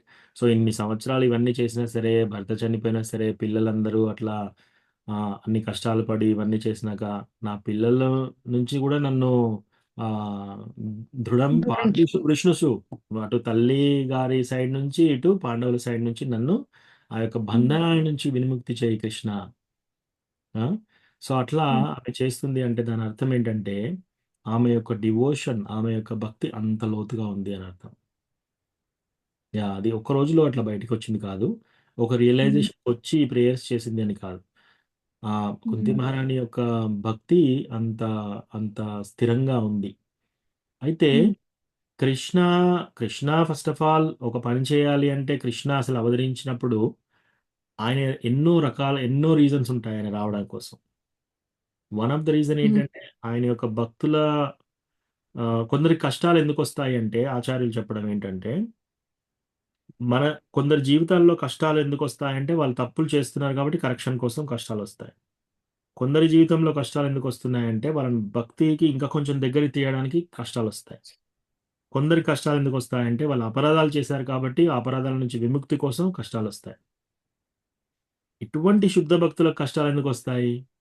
వాళ్ళని కీర్తించడం కోసం కృష్ణ ఇవి చేస్తాడనమాట. ఇప్పుడు కుంతి మహారాణి క్లాస్ మనం చెప్పుకున్నాం ఇవాళ. ఎందుకు ఆమెను కీర్తిస్తున్నాం? ఆమె అటువంటి కష్టాలలో కూడా ఆమె యొక్క భక్తి నుంచి డీవియేట్ కాలేదు. ఆమె అంత గొప్పది అని మనం ఎలా చెప్పుకుంటున్నాం ఇప్పుడు? అంటే అన్ని కష్టాలొచ్చినా కూడా అని. అంటే కుంతి మహారాణి కీర్తి పెంచడం కోసం ఇటువంటి కష్టాలు చూపించారు. పాండవులకు కూడా అంతే. లేకపోతే వాళ్ళు అపరాధాలేం చేయలేదు వాళ్ళు. పాండవులు అపరాధాలేమి చేసిన వాళ్ళు కాదు. వాళ్ళ కర్మ నుంచి వచ్చిన కష్టాలు కాదివి. వాళ్ళని కీర్తించడం కోసం కృష్ణ వాళ్ళకి ఇవి ఇచ్చాడు. సో, ప్లస్ అట్లాగే మీరడిగిన ప్రశ్నకి ఒక పాయింట్‌లో కుంతి మహారాణికి రియలైజేషన్ వచ్చింది అని కాదు. ఆమె శుద్ధ భక్తురాలు. ఆమె యొక్క భక్తి డెప్త్ అంతుందన్నమాట. ఆమె యొక్క భక్తి యొక్క లోతు. సో, మన మన భక్తి యొక్క లోతు ఎంతుంది అనంటే మనకు స్క్వీజ్ ఎవరన్నా బాగా మనల్ని నలిపారనుకోండి, అప్పుడు ఏం బయటకొస్తది మనలో నుంచి. అది మన మన వ్యక్తిత్వం. Thank you. హరే కృష్ణ ప్రభుజీ. ఇట్లాంటి క్లిష్ట పరిస్థితులు వచ్చినప్పుడు ఎవరైనా అన్నప్పుడు మనం అది మనసులోకి తీసుకోకుండా దృఢంగా ఉత్సాహంగా భక్తి చేయాలంటే మనం ఎట్లా ఉండాలి ప్రభుజీ? అంటే కష్టం వచ్చినప్పుడు ఎట్లా మనం తీసుకోవాలి దాన్ని? ఎవరైనా మనల్ని అవమానించిన ఏ విధంగానైనా ప్రభుజీ భక్తిలో దృఢంగా ఉండడానికి, ఉత్సాహంగా ఇంకా ముందుకు వెళ్ళడానికి. యెస్ మాతాజీ. మంచి ప్రశ్న అడిగారు. మనము ఈ ఈ భాగవత కథలో మనం చూస్తే పరీక్షిత్ మహారాజ్ వెళ్ళి మంచినీళ్ళు అడుగుదామని వెళ్తాడు. మంచినీళ్ళు రాలేదు అక్కడ. శమిక ఋషి అలా కూర్చొని ఇంకా రెస్పాండ్ చేయకపోతే ఒక చనిపోయిన పామును చుట్టేసి వెళ్ళిపోతాడు. వెళ్ళిపోతే వాళ్ళ కొడుకు ఏం చేస్తాడు? శాపం పెడతాడు. నువ్వు 7 రోజుల్లో చనిపోతావు నువ్వు చేసిన పనికి అని. సరే ఒకవేళ అది ఆ పని చేయకూడదని అనుకుందాం. చిన్న పనిష్మెంట్ ఇవ్వాలి. అంత పెద్ద 7 రోజులలో చనిపోయే అంత పనిష్మెంట్ అయితే చేయలే కదా ఆయన. అంత తప్పైతే చేయలే కదా! అప్పుడు ఈయనేం చేశాడు? టాలరేట్ చేశాడు. సహించాడు. ఈయన సహించాడు కాబట్టి శుద్ధ భక్తుడైపోయి భగవద్ధామానికి వెళ్ళాడు. రెండో ఎగ్జాంపుల్ గజేంద్రుడు. సో, గజేంద్రుడు ఆయన ఇంతకు ముందు లైఫ్‌లో ఇంద్రద్యుమ్న మహారాజ్. ఆయన ఒక రాజు. రాజ్యం ఉండేది. అన్నీ వదిలేసి ఒక నది ఒడ్డున భక్తి చేసుకుంటూ ఉంటాడనమాట. అప్పుడు ఈ మునులు, ఋషులు అందరూ వచ్చినప్పుడు ఆయన సరిగా వాళ్ళని చూడలేదని చెప్పి వాళ్ళు శపిస్తారాయనను. "నువ్వు ఇంత మందంగా ఉన్నావు. నువ్వు ఒక ఏనుగులాగా తయారవుతావు" అని చెప్పేసి నెక్స్ట్ జన్మలో. సో, ఆయనేం కొట్లాడలేదు. అయ్యో! ఇదేంది ఇంత పెద్ద శాపం ఇచ్చారు నాకు. ఏనుగు ఎట్లా అవుతాను నేను? నేను డివోటీ అవ్వడానికి ట్రై చేస్తున్నాను. నేనిప్పుడు డీటీ వర్షిప్ చేసుకుంటున్నాను ఇక్కడ. ఆ! ఈ చిన్న తప్పుకు నన్ను అలా ఆయన ఏం చెప్పడనమాట. ఆయన టాలరేట్ చేస్తాడు. కానీ నెక్స్ట్ జన్మలో ఒక్క జన్మలో ఏం చేశాడాయనే? భగవద్ధామానికి వెళ్ళిపోయాడు. అంబరీష్ మహారాజ్ ఏం చేశాడు? దుర్వాస ముని వచ్చాడు. ఆయన గురించి ఆయనకు భోజనం పెడదామని ప్రయత్నం చేస్తున్నాడు. మీరు స్నానం చేసి రండి అంటే ఆయన టైం తీసుకుంటున్నాడు. ఈలోపు గడియలు వెళ్ళిపోతున్నాయి. అప్పుడు ఆయన ఒక చుక్క నీళ్ళు తాగాడు. సో, అప్పుడు ఆయన వచ్చేసి ఈయనను చంపడానికి ఒక పెద్ద మంట బాల్ తయారు చేసి పంపిస్తాడనమాట. అప్పుడు ఈయనేం చేస్తున్నాడు? ఒక్క అడుగు కూడా వెనకవేయకుండా ప్రే చేస్తున్నాడు, టాలరేట్ చేశాడు. దుర్వాస ముని చేసిన అపరాధాన్ని కూడా టాలరేట్ చేశాడు. సో ఇది ఇది ఇంకొక ఎగ్జాంపుల్. తర్వాత చిత్రకేతు మహారాజ్. చిత్రకేతు మహారాజ్ విమానంలో వెళ్తూ చూస్తాడనమాట, కింద శివుడు పార్వతి ఇద్దరు ఉన్నారు. శివుడు భాగవతం క్లాస్ చెప్తున్నాడు అందరికీ. సన్యాసిస్ ఉన్నారు అక్కడ, బ్రహ్మచారీస్ ఉన్నారు. పార్వతీదేవిని తొడ మీద కూర్చోబెట్టుకొని క్లాస్ చెప్తున్నాడు. సో అప్పుడు ఆయన నవ్వుతాడు అనమాట, ఇదేంటి ఇలా అంటే అందరు ఇలా తీసుకుంటారు, శివుడి యొక్క కీర్తి ఎలా అయిపోతుంది. అప్పుడు శివుడు ఏం పాజిటివ్గానే తీసుకుంటాడు దాన్ని. కానీ పార్వతీదేవి శపిస్తుంది, నువ్వు రాక్షసుడు అవుతావు నెక్స్ట్ జన్మలో అని. ఆయన డివోటీ ఆల్రెడీ దేవుణ్ణి ఒకసారి చూశాడు, చూసి మంచిగానే నవ్వాడు, చెడు ఉద్దేశంతో నవ్వలేదు. అప్పుడు ఏం చేశాడు, ఆయన విమానం దిగేసి సరే అమ్మా అని చెప్పేసి దండవత్ ప్రణామం చేస్తాడు, సహిస్తాడు అనమాట. సో మనకు కష్టాలు వచ్చినప్పుడు కూడా మనం ఈ పాయింట్స్ గుర్తుంచుకోవాలి. ఇక్కడ పరీక్షిత్ మహారాజ్ ఏం చేశాడు, గజేంద్ర ఏం చేశాడు, ధ్రువ మహారాజ్ ఏం చేశాడు, అంబరీష్ మహారాజ్ ఏం చేశాడు, కుంతి మహారాణికి కష్టాలు వచ్చినప్పుడు ఏం చేసింది, కంప్లైంట్ చేసిందా ఆమె ఎప్పుడన్నా వెళ్ళి ఫైట్ చేసిందా, నలుగురిని పట్టుకొని తిట్టిందా? ఎవరిని ఏమి చేయలేదు, ఆమె సహిస్తూ వెళ్ళిపోయింది. ఏమైంది లాస్ట్కి ఆమెకు వచ్చింది, భక్తి వచ్చింది, కృష్ణధామానికి చేరుకుంది. సో మనం కూడా అంతే, మనకు కష్టాలు వచ్చినప్పుడు ఏం చేయాలి, మనం కూడా టాలరేట్ చేయాలి. త్రినాదపి సునీచేన తరోరపి సహిష్ణున అమానినా మానదేన కీర్తనీయ సదాహరి. మన డివోటీస్లో అన్నిటికంటే ఒక శ్లోకం మనము రాసి మనకు మెడకు వేసుకోవాల్సిన శ్లోకం ఇది. త్రినాదపి సునీచేన తరోరివా సహిష్ణున అమానినా మానదేన కీర్తనీయ సదాహరి. ఒక గడ్డి పొరుస కంటే నేను ఇంకా హీనం. తరోరివా సహిష్ణున, ఒక చెట్టు అంత మనం సహించే గుణం ఉండాలి, ఓర్పు. అమానినా మానదిన, అందరికీ మనము రెస్పెక్ట్ ఇవ్వాలి, కానీ నాకు రెస్పెక్ట్ ఇవ్వాలని కోరకూడదు. ఇది చాలా కష్టం. ఫస్ట్ రెండు ఈజీ, కానీ అమానినా మానదేన ఇది సటిల్ అనర్థ. దీంట్లో నుంచి బయటికి రావడం చాలా కష్టం. వేరే వాళ్ళందరికీ నేను రెస్పెక్ట్ ఇవ్వాలి, కానీ నాకు ఎవరు రెస్పెక్ట్ ఇవ్వకపోయినా పర్లేదు. సో ఇవన్నీ గుర్తు తెచ్చుకోవాలి. అట్లా ఉంటే కీర్తనీయ సదాహరి, మనం భక్తికి దగ్గర అవుతాం. సో ఇక్కడ చేయొచ్చు, నువ్వు పోయి ప్రొటెస్ట్ చేయొచ్చు, గొడవ చేసుకోవచ్చు, తర్వాత నేను రైట్ నువ్వు రాంగ్ అని ఇవన్నీ చేయొచ్చు. దానివల్ల ఉపయోగం ఏంటి, మనం కృష్ణకి దూరం అవుతున్నామా దగ్గర అవుతున్నామా, అంతే. సో మన భక్తికి మనం దగ్గర కావాలి. కానీ ఎవరన్నా మనల్ని అవమానించినా కూడా మనము అట్లాగే సహిస్తూ ఉండకూడదు. ఏదన్నా ఒకవేళ పరిస్థితి సహించేదైతే మనల్ని అంటే పర్లేదు, కానీ అది రిపీటెడ్గా అవుతుంటే మనం యాక్షన్ తీసుకోవాలి, సరైన యాక్షన్ తీసుకోవాలి, గట్టిగా సమాధానం చెప్పాలి. కానీ వాళ్ళ మీద ఎప్పుడు కూడా ద్వేషం పెట్టుకోకూడదు మనం, అదొకటి ఇంపార్టెంట్. హరే కృష్ణ ప్రభుజీ. ఆ బ్రాహ్మణ పుత్రుడు పరీక్షిత్ మహారాజుకి శాపం ఇచ్చిన తర్వాత వాడు వచ్చి నాన్నకి చెప్తారు, ఇట్లా ఏంటి ఇస్తున్నాం అనేసి. వాళ్ళ నాన్న వాళ్ళ కొడుకు చాలా ఉపదేశం ఇస్తారు, 12-13 శ్లోకాలు చెప్తాడు. అంత పెద్ద మహారాజు అంత పెద్ద మహారాజు పోయిన తర్వాత ఎంత కష్టాలు వస్తుంది ప్రజలకు, ఎందుకు ఇలా చేస్తావు అంతా ఉపదేశిస్తాడు. Is also very powerful. ఆయన ఉపశమనం చేసుకోవడం లేదు ఇచ్చే శాపాన్ని, ఎందుకు చేయలేట్లయితే. ప్రభుజీ నాకు అర్థం కాలేదు, మీరు అంటే పరీక్షిత్ మహారాజ్ విషయం కదా మీరు చెప్పేది? పరీక్షిత్ మహారాజ్ విషయమే. పరీక్షిత్ మహారాజ్కు ఆ బ్రాహ్మణ పుత్రుడు శాపం ఇస్తాడు. అవును. ఆ శాపం ఇచ్చిన తర్వాత బ్రాహ్మణ పుత్రుడు వచ్చి వాళ్ళ నాన్న దగ్గర చెప్తాడు, నీ ఇట్లా ఏంటి అనేసి. అప్పుడు బ్రాహ్మణుడు నాన్న కొడుకు చాలా ఫస్ట్ దీంట్లో కేట తిరుగుతుందన్నా, నీ నీళ్ళు 10-12 శ్లోకాలు చెప్తాడు గ్రేట్నెస్ ఆఫ్ పరీక్షిత్ మహారాజు. ఇంత పెద్ద మహారాజు ప్రజలకు లేకపోతే ఎంత కష్టాలు వస్తాయి, ఇట్లా చేసుకుని ఇంత చిన్నదేనికి ఇంత పెద్ద శాపం ఇస్తున్నావే అని చెప్తాడు. బుద్ధివాసం చెప్తాడు, చేసి నువ్వు కరెక్ట్ కాదు అని. అట్లాంటప్పుడు ఆయన కూడా పవర్ఫుల్లే కదా, ఇక్కడ టేకెన్ బ్యాక్ దట్ కర్స్ కదా. సో ఆయనే అప్పుడు విచారిస్తున్నాడు అన్నమాట. ఆయన ఏం చేస్తాడంటే, ఆ చాప్టర్లో పరీక్షిత్ మహారాజుకు ఈ కర్స్ ఇచ్చిన తర్వాత ఆయన కొడుకు ద్వారా ఈ కర్స్ ఇట్లా వచ్చింది అని తెలియగానే ఆయన ఫస్ట్ ఏం చేస్తాడంటే చాలా కూలిపోతాడనమాట. తండ్రి, అయ్యో ఇంత పెద్ద మహారాజు, ఆయన రాజరిషి, ఆయన చనిపోతే అసలు మనందరికీ ప్రాబ్లం అవుతాయి. ఎందుకంటే ఈ ధర్మాన్ని అంతా సేఫ్గా కాపాడేది ఆయనే. ఆయన ఆధ్వర్యంలోనే అందరూ సురక్షితంగా ఉన్నారు. ఇప్పుడు ఆయనే చనిపోతే ఎంతో పెద్ద విపత్తు వస్తుంది మనకి, మనందరికీ చెడు జరుగుతుంది. కానీ అసలు ఆయన వచ్చేసి ఇప్పుడు శిక్షిస్తే బాగుండు నా కొడుకుని, కానీ ఆయన అలా చేయడే అని చెప్పి ఒక శ్లోకం చెప్తాడనమాట. ఆ శ్లోకం చూద్దాం.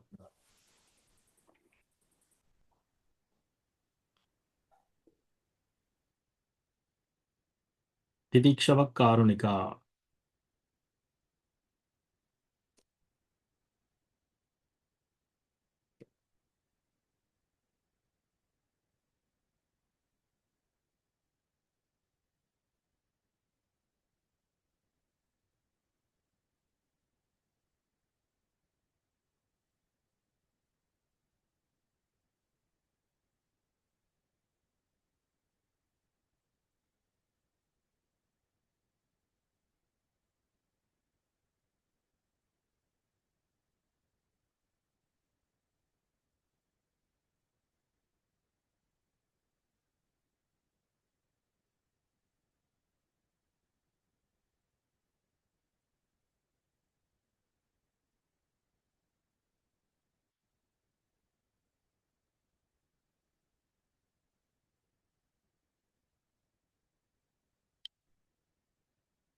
ఈ శ్లోకం ఏం చెప్తున్నాడు అంటే, తండ్రి చెప్తున్నాడు అనమాట. తిరస్కృత్వా విప్రలబ్ధ శక్త క్షిప్త హతాపి నాస్య తత్ప్రతి కుర్వంతే తద్భక్త ప్రభవోపి.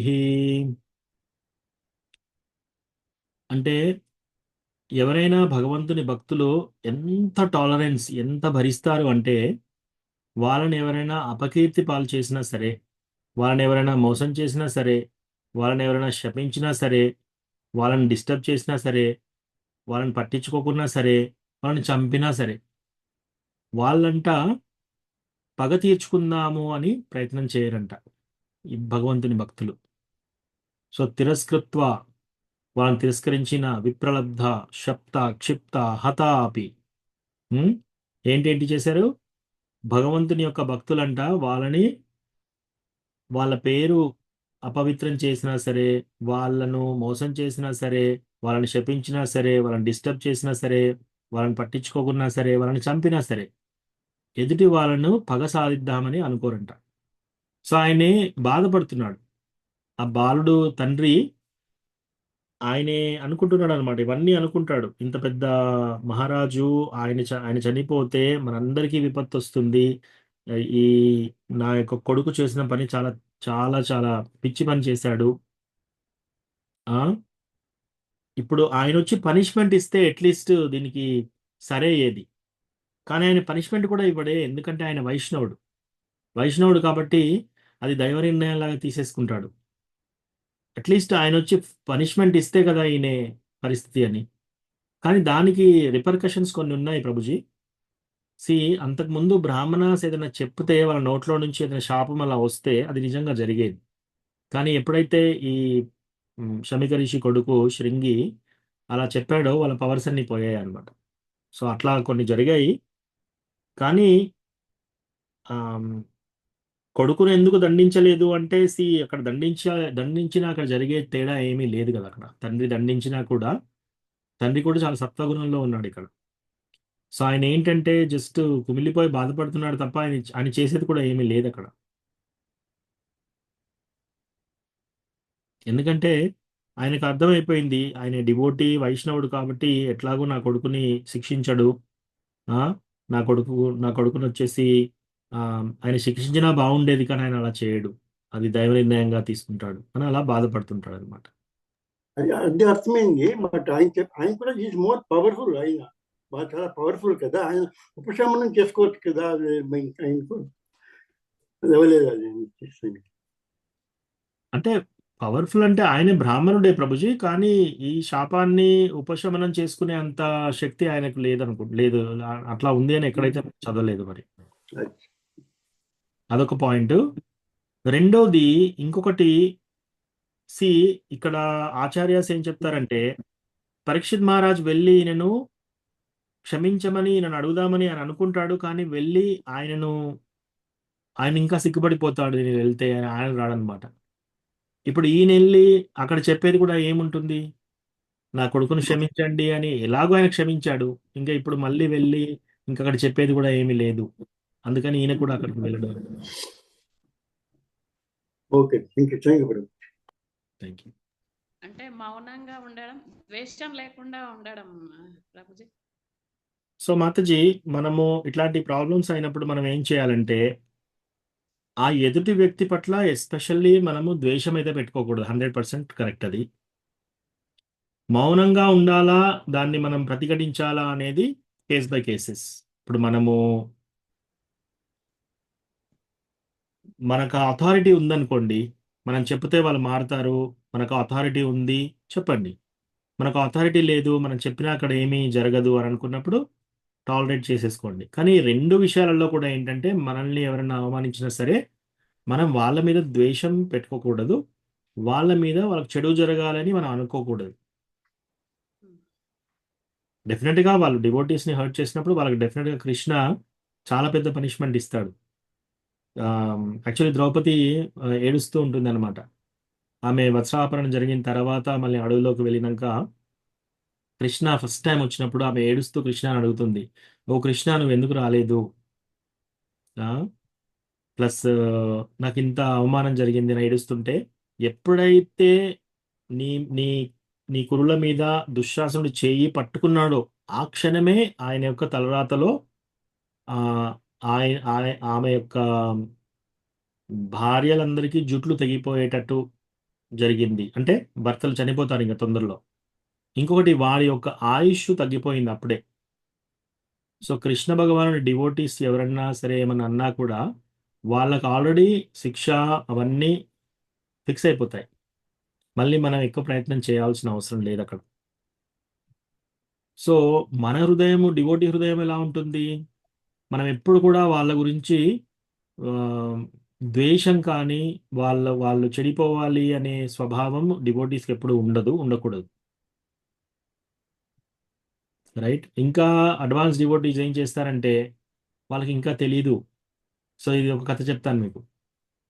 సో చైతన్య మహాప్రభు హరిదాస్ ఠాకూర్ని ఏం చేస్తున్నారు, ఆయనని ముస్లిం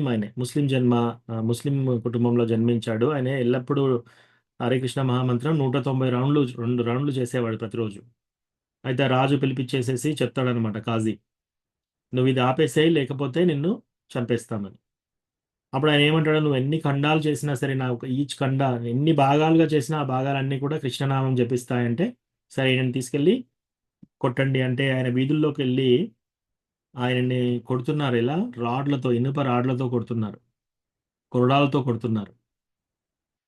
సో అప్పుడు చైతన్య మహాప్రభు మహాప్రకాశ లీలాలో చెప్తున్నారు అందరి డివోటీస్ని పిలిచి హరిదాస్ ఠాకూర్ని పిలిచి, హరిదాస్ ఠాకూర్ నీకు తెలుసా, నిన్ను అక్కడ కొట్టేటప్పుడు నేను ఫాస్ట్గా సుదర్శన్ చక్ర పట్టుకొని అక్కడికి వచ్చాను.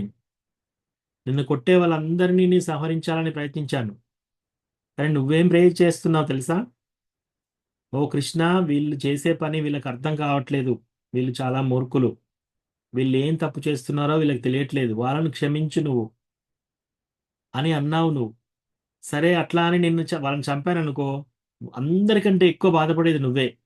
అయ్యో అలా చంపబడ్డారా, నన్ను కొడుతుంటే వాళ్ళను దేవుడు సంహరించాడా అని అందరికంటే ఎక్కువ నువ్వు బాధపడతావు.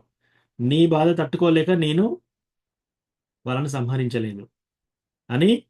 ఇది నేను ఒట్టిగా చెప్పట్లేదని షాల్ తీసి ఆయన యొక్క వీపు చూపిస్తాడు చైతన్య మహాప్రభు.